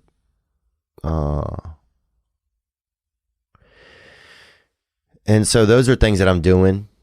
You know, I'm going to Maui this weekend to do a show, and then I'm going to relax and work on meditation and go to some AA meetings. And yeah, sometimes it's like you, and I don't think of it as giving myself, but there's so much output that I don't even know what's going on inside of myself sometimes. So I want to do some kind of just human accounting and balance the books inside of myself a little, and I hope to focus on a little bit of that more as the future comes along soon now. Another question we have here. Michelle Mildred from Patreon said, do you have bougie requests for snacks or decor in your green room? If not, if you could have a dream green room setup, what would be in there? Like if you were an insanely big rock band like the Stones or like Chris D'Elia, what would you require to be in there before you go to your green room? Money is no object. Well, I don't know if I would care. Well, Chris D'Elia, probably it's easy for him to have whatever he wants in his green room because he was born in a green room. If you don't know that about him, when he was born, there was everything there. Snacks. Oh, little pitchers of milk and different types of milk. You know, oh, you want some cut of cheeses? Oh, you's a newborn? Who cares? Here's half a handful of brie. Because that's how Chris D'Elia, when he came into the world, somebody said he came out of a couple of vaginas. That's how, because them fancy boys, that's how they present them to the world. They come out of one vagina, and then another one, and another one. It's just big. And then another vagina just has a trumpet in it, and it's just playing a trumpet. But you know me, boy, I had a freaking elbow crawl, dude. I had to elbow crawl. And that was it, bro. They had half a Winston on the way out of my mother, son. That's how I came out. There wasn't nobody. There wasn't even a doctor out there. My mom was at work when I was born. She said, well, go on home. I'll meet you home. I said, what? She said, pick up something if you want. Stop by the Popeyes. Get in a fight with a big sister if you need whatever you need. Get a 2-piece. And get in a fight with somebody. Get your arm stuck in somebody's weave. Do what you got to do, fam. I said, dang. So I learned to walk out of necessity. But yeah, in different green rooms, different things. I have simple stuff in mind. I have a little bit of berries in there. Raspberry or blueberry or blackberry. And I have some sliced turkey on a plate. And that's what I like. And coffee, but I think I might be allergic to coffee, so I've been having to back off of that. But that's it. Those are the things that I have. Oh, yeah, I wasn't going to do this episode, but honest, I'm not even joking. The reason I did was because this is what we do. You know, sometimes we don't want to show up and we show up. You know, sometimes we don't want to show up, but we show up. And honestly, I feel better now than when I was uncertain if I wanted to or not to do the episode. Let's take a call off of this one. Here we go. The hotline is always 985-664-9503. Yo, what up, Theo? It's your boy Bubba from Orange County. Bubba from the OC, huh? And we used to have a fella by us growing up named Bubby Jenkins. and his brother drove a Bush Light truck. And Bubby was real. He was real edgy. He was real edgy as a child. We're all edgy in our neighborhood. I mean, I'm surprised if you'd have tested our neighborhood for a cliff or a steep embankment or drop off nearby, we'd have tested positive. Because we was on edge, baby. We was edgy. And Bubby had a low basketball goal by his house, and we'd go over there and dunk on it. And we would dunk on each other, and then everybody would just end up beating the shit out of each other just because, you know, fouls and everything and just being poor. But anyway, what you got, Playboy Bubba? Just wondering, what are your thoughts on this virus, bro? You think it's coming for you? You doing any precautions to take care of yourself? I just want to know what you got. That coronavirus, man. COVID-19. Well, I don't know if you guys know or not, but the primate center that I grew up around in Covington, Louisiana, and where they had us out there wrangling chimps, and when I was probably, I don't even know. I don't even know how tall I was, maybe titty high on a middle-aged woman. Top of the titty, but, they gave that same center where monkeys escaped in my hometown growing up, they gave them $40 million to fight this virus. Or to try and cure it. Dude, I'm telling you this, man. In my town, bro, they ain't curing shit, man. You know what I'm saying, dude? No doubt. I'm not saying, but look, they got a Popeyes 4 blocks from the freaking primate center. Nobody's curing shit around there. I'm not saying they're not doing a decent job or this or that, or they're not going to test and do the test and stuff. But look, if you come down by the Chafuncta River and you expect us to solve it all, save the world, we're not doing that. We don't do that. We want the monkeys to have a little fun. We want everybody to flare up a little. We doing Mardi Gras. We doing recipes. We ain't doing all of the bullshit. Saving everybody. That's not us. Somebody has to go. Somebody has to go to heaven. Somebody has to go to hell. I grew up in the stray animal belt. I grew up in a area where the number one currency is anecdotes and stories and memories.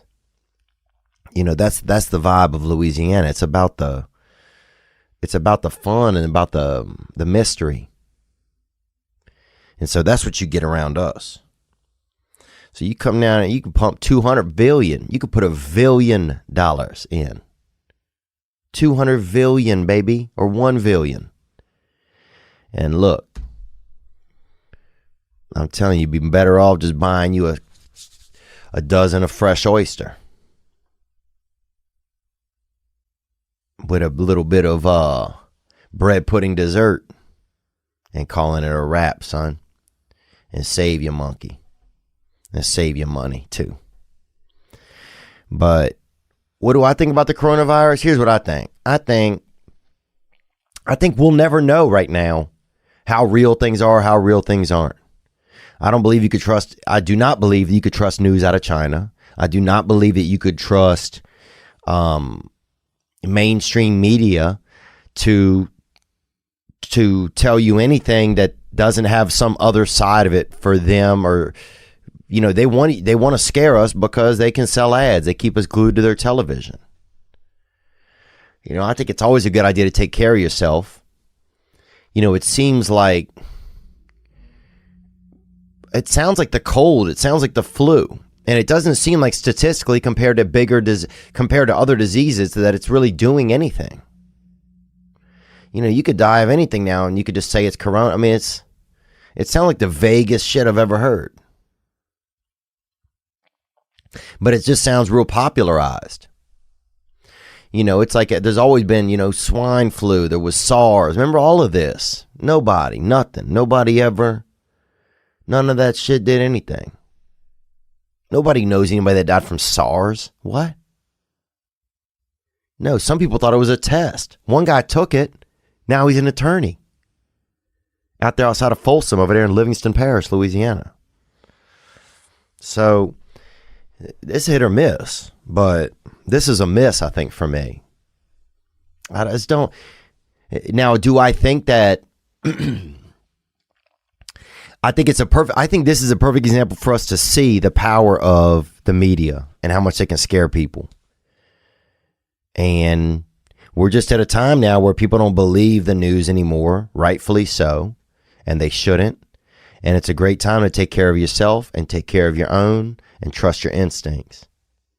You know, the number one news source that most of us have, I think, is our instincts.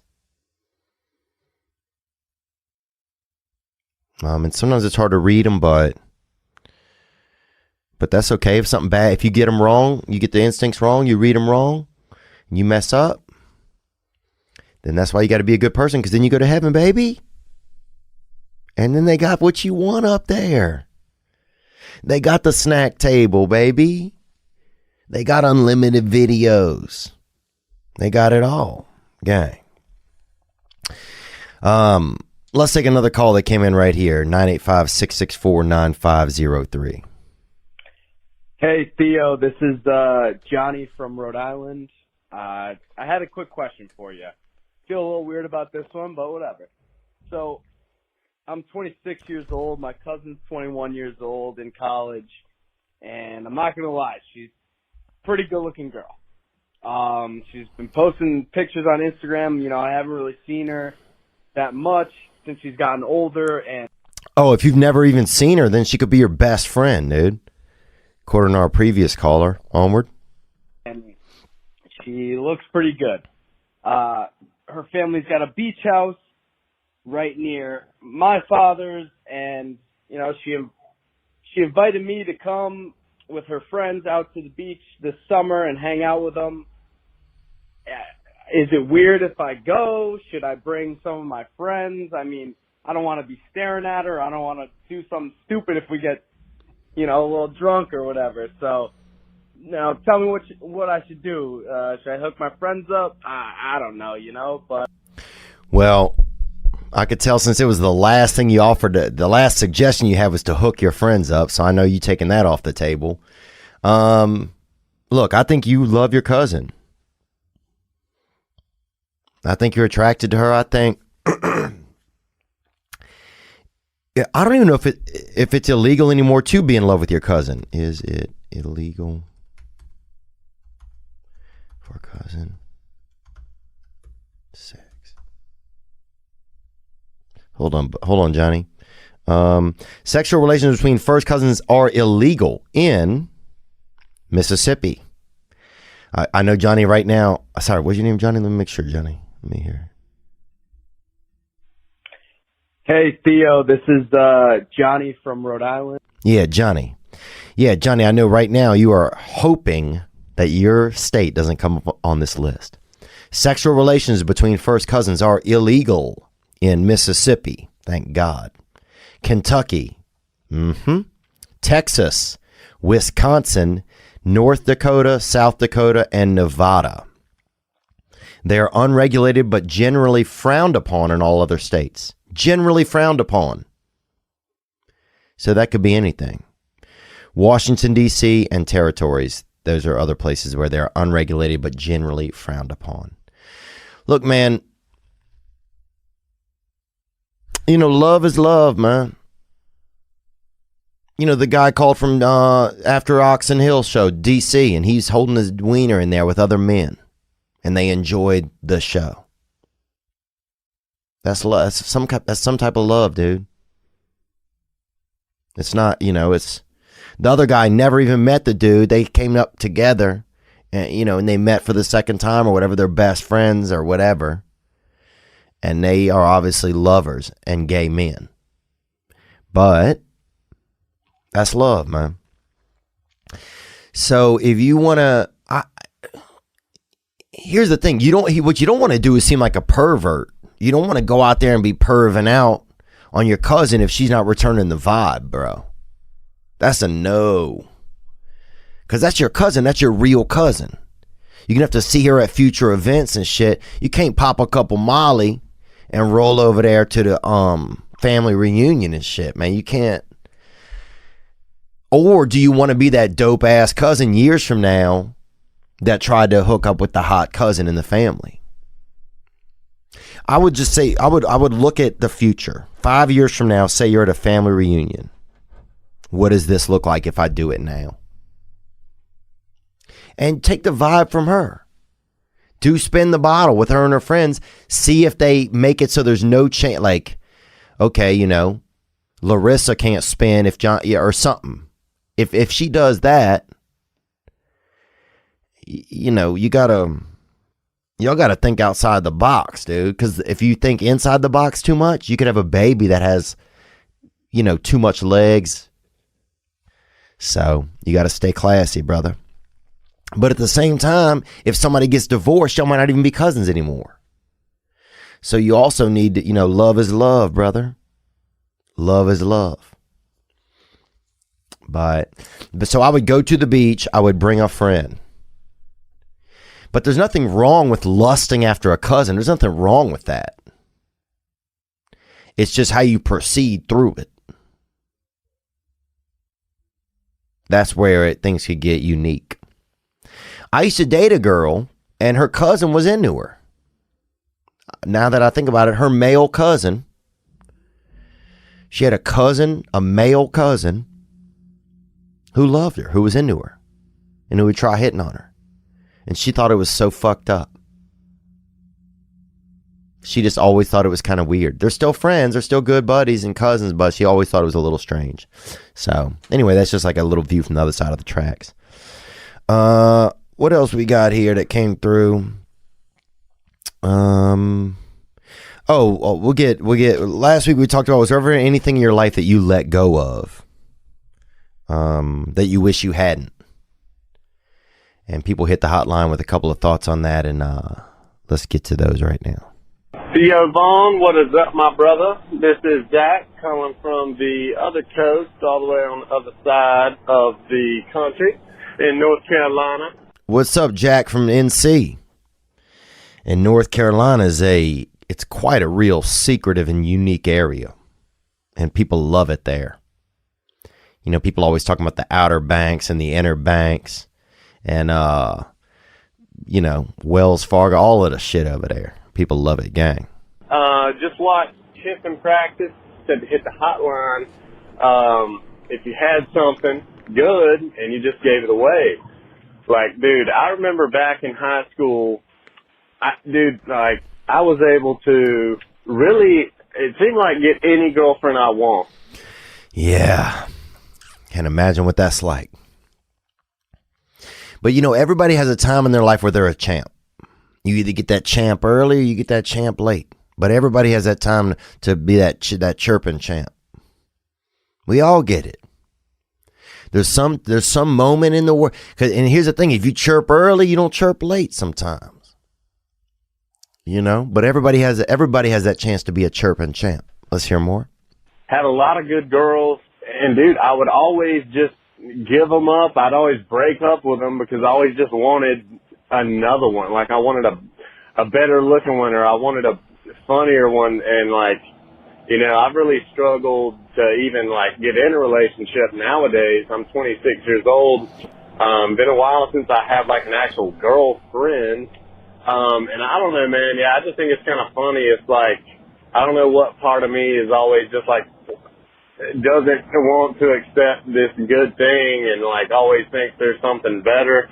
You know, shit, maybe there is a reason, you know, I let them go, and maybe something good's going to come down the line, but nonetheless, it is just kind of a interesting part of my ego as well. Anyways, appreciate you, dude. I'll see you later. Gang, bro. And thank you for the call, man. Yeah, it's, you know, we always can be kind of hedging our bets, saying, or not hedge, or unhedging them.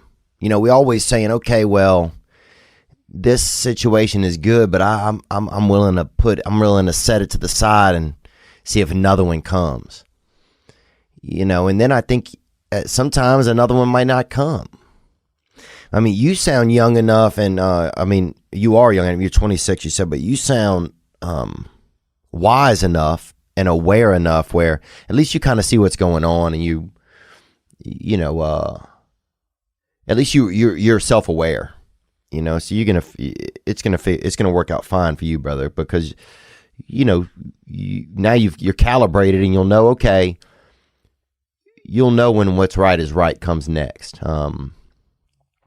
But yeah, it's interesting how there's a part of us that's always like, okay, maybe there's something better, maybe there's something different. There's always something different. Maybe there's something better. Why we're not happy, or maybe why we are happy, but we want to roll the dice. Yeah, it's there's a great value in being able to say, I am happy, and to not have that, let temptation get you. That's one of the worst things about social media. It's just there's always temptation. There's always advertising can reach us. There's always something telling us that we could be different or better. There's always some chick running by in a bikini with, size 11 titties over there and big and small feet. You're like, damn. But you don't see the aftermath when she goes and sits out in her brother's truck or whatever, and she's shooting up, or she's, vomiting out the back of a van or something, so she could because she's all, twerked out on Bang energy drink and hasn't eaten in a month. We don't see the full role. It's that temptation. But yeah, to recognize when we're really happy inside of ourselves, there's a real value in that. But you have other good opportunities come along, man. You sound like a wise young fella, and thank you for sharing that experience. Yeah, because it's interesting. It's like I've asked God for things in my life, and then He gives them to me, or the powers in the world give them to me. And I have them, and then as soon as I kind of have them, I say, well, maybe I'll go back to the poker table one more time,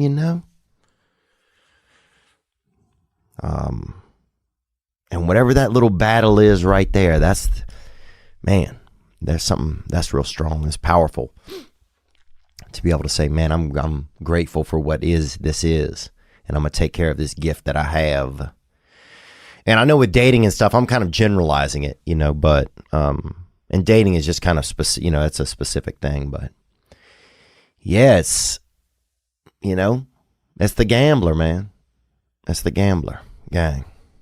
Hi, Theo. My name's Jennifer, and I just heard your podcast about how sometimes it's difficult to figure out we have something really good and how our ego can sometimes get in the way.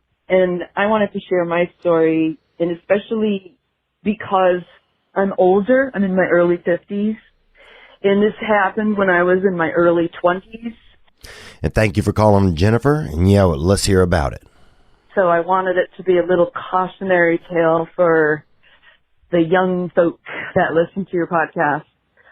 I was dating a really wonderful man. He was my first love, but he didn't make a lot of money. He was a lifeguard. I met a guy who... Oh, yeah. And you really named one of the jobs, probably the lowest money-making job that there really is almost. Besides somebody just walking around looking for money. And the second one is just probably lifeguard.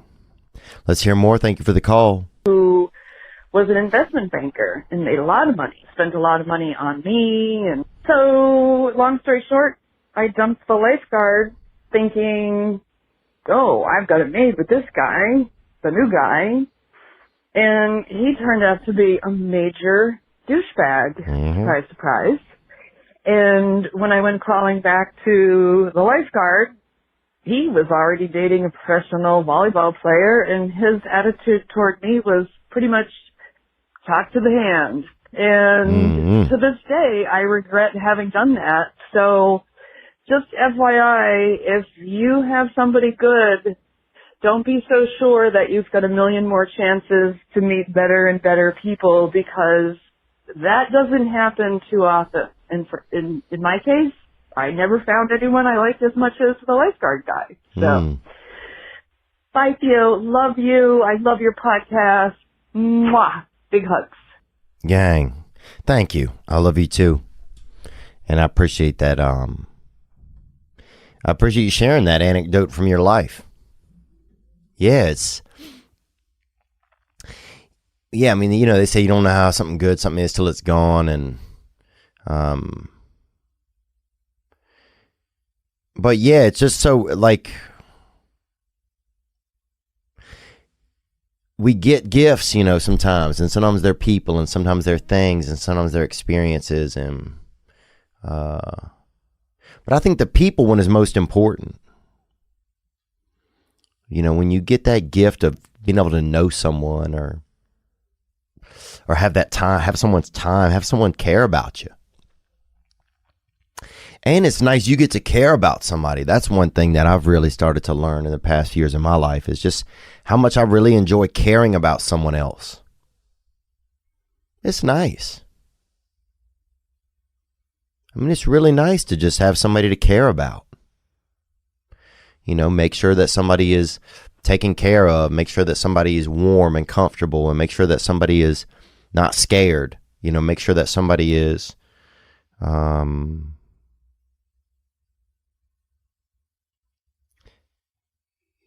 just make sure that somebody's loved, you know, make sure that it's nice, because when you have somebody and you get to do those things for somebody, and they accept them, and they give them back to you, that's a real, that they don't advertise that, man. You know, that's something that comes from the inside of us, that the only time you know when that's really right is when you get that inner advertising. When your heart tells you, yeah, this is something real over here. But thank you for sharing your tales. Thank you for sharing your thoughts. And thank you guys for everybody that came out this weekend, man. We finished it up in Virginia Beach, and in Newport News, or Bad News, they call it. And, but it was good news on that night. And I met so many people, wonderful people before the show, after the show. I tried to meet as many people as I could. And if I didn't get to meet you, then I'll meet you next time. And those were the makeup shows. Those were the last of the makeup shows, except for Brea, which I'll get to sometime this year. That I'm just going to go over there and work on new material a little later in the year, or in the summer or something. But thanks for sticking with me. Thanks for being a part of the Dark Arts Tour, and for checking it out. And yeah, it was just this weekend was so much fun. It was so much fun, and I know a good thing.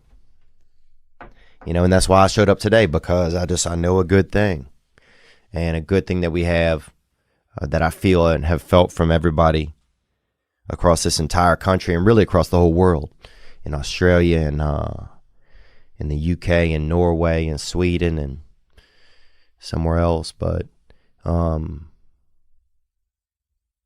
it's just that there's a good energy in here, and I hope to focus more on that, and work more on that, and figure out how we can start to do more good things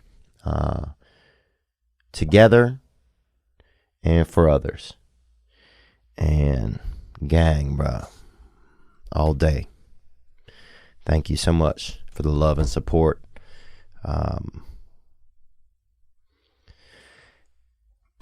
Thank you.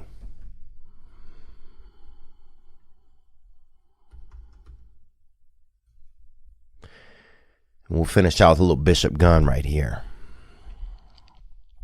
And we'll keep it a little bit. Let's do something fun with Bishop Gunn here. Anything you want. Because I think together, man, we figure it out together. We can have anything you want. If you're struggling out there, keep your head up. You know, if you're unmotivated, just Just put the next foot in front of the other. You could do it. You know, if your brain doesn't want to do something, just move your feet and your brain will follow. I know that. It really will. Just get going. You know, you can do it if you're struggling with something. You can do it. I know you can, and don't be too hard on yourself. I learned that from you guys. All right, man, let's get through it. Be good to yourself, gang.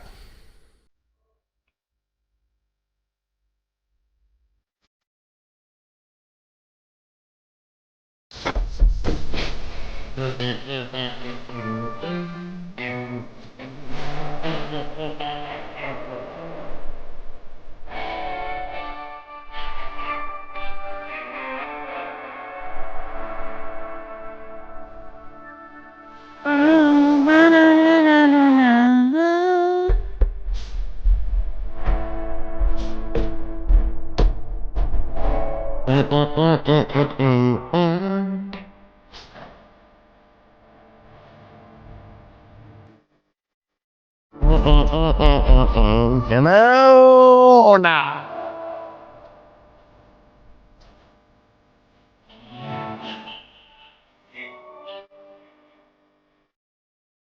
That's what I hold you got on me. Don't let me spend all night alone.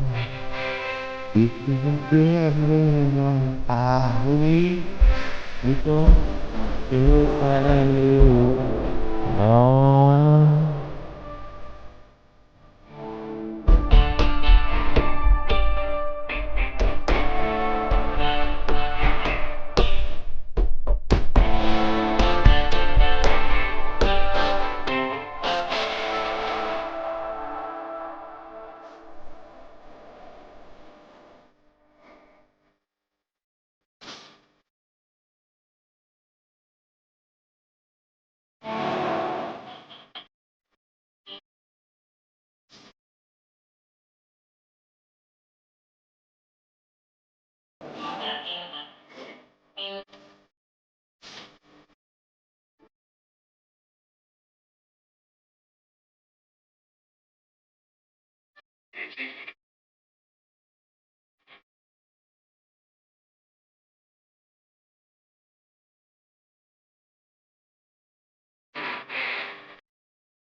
Ladies and gentlemen, I'm Jonathan Kite, and welcome to Kite Club, a podcast where I'll be sharing thoughts on things like current events, stand-up stories, and 7 ways to pleasure your partner. The answer may shock you. Sometimes I'll interview my friends. Sometimes I won't. And as always, I'll be joined by the voices in my head. You have 3 new voice messages. A lot of people are talking about Kite Club. I've been talking about Kite Club for so long, longer than anybody else. So great. Hey, sweetheart, here's the deal. Anyone who doesn't listen to Kite Club is a dodgy bloody wanker. Do you know what I mean? Hi, I'll take a quarter pounder with cheese and a McFlurry. Sorry, sir, but our ice cream machine is broken. No! I think Tom Hanks just butt-dialed me. Anyway, first rule of Kite Club is tell everyone about Kite Club. Second rule of Kite Club is tell everyone about Kite Club. Third rule, like and subscribe wherever you listen to podcasts or watch us on YouTube, yeah? And yes, don't worry, my Brad Pitt impression will get better.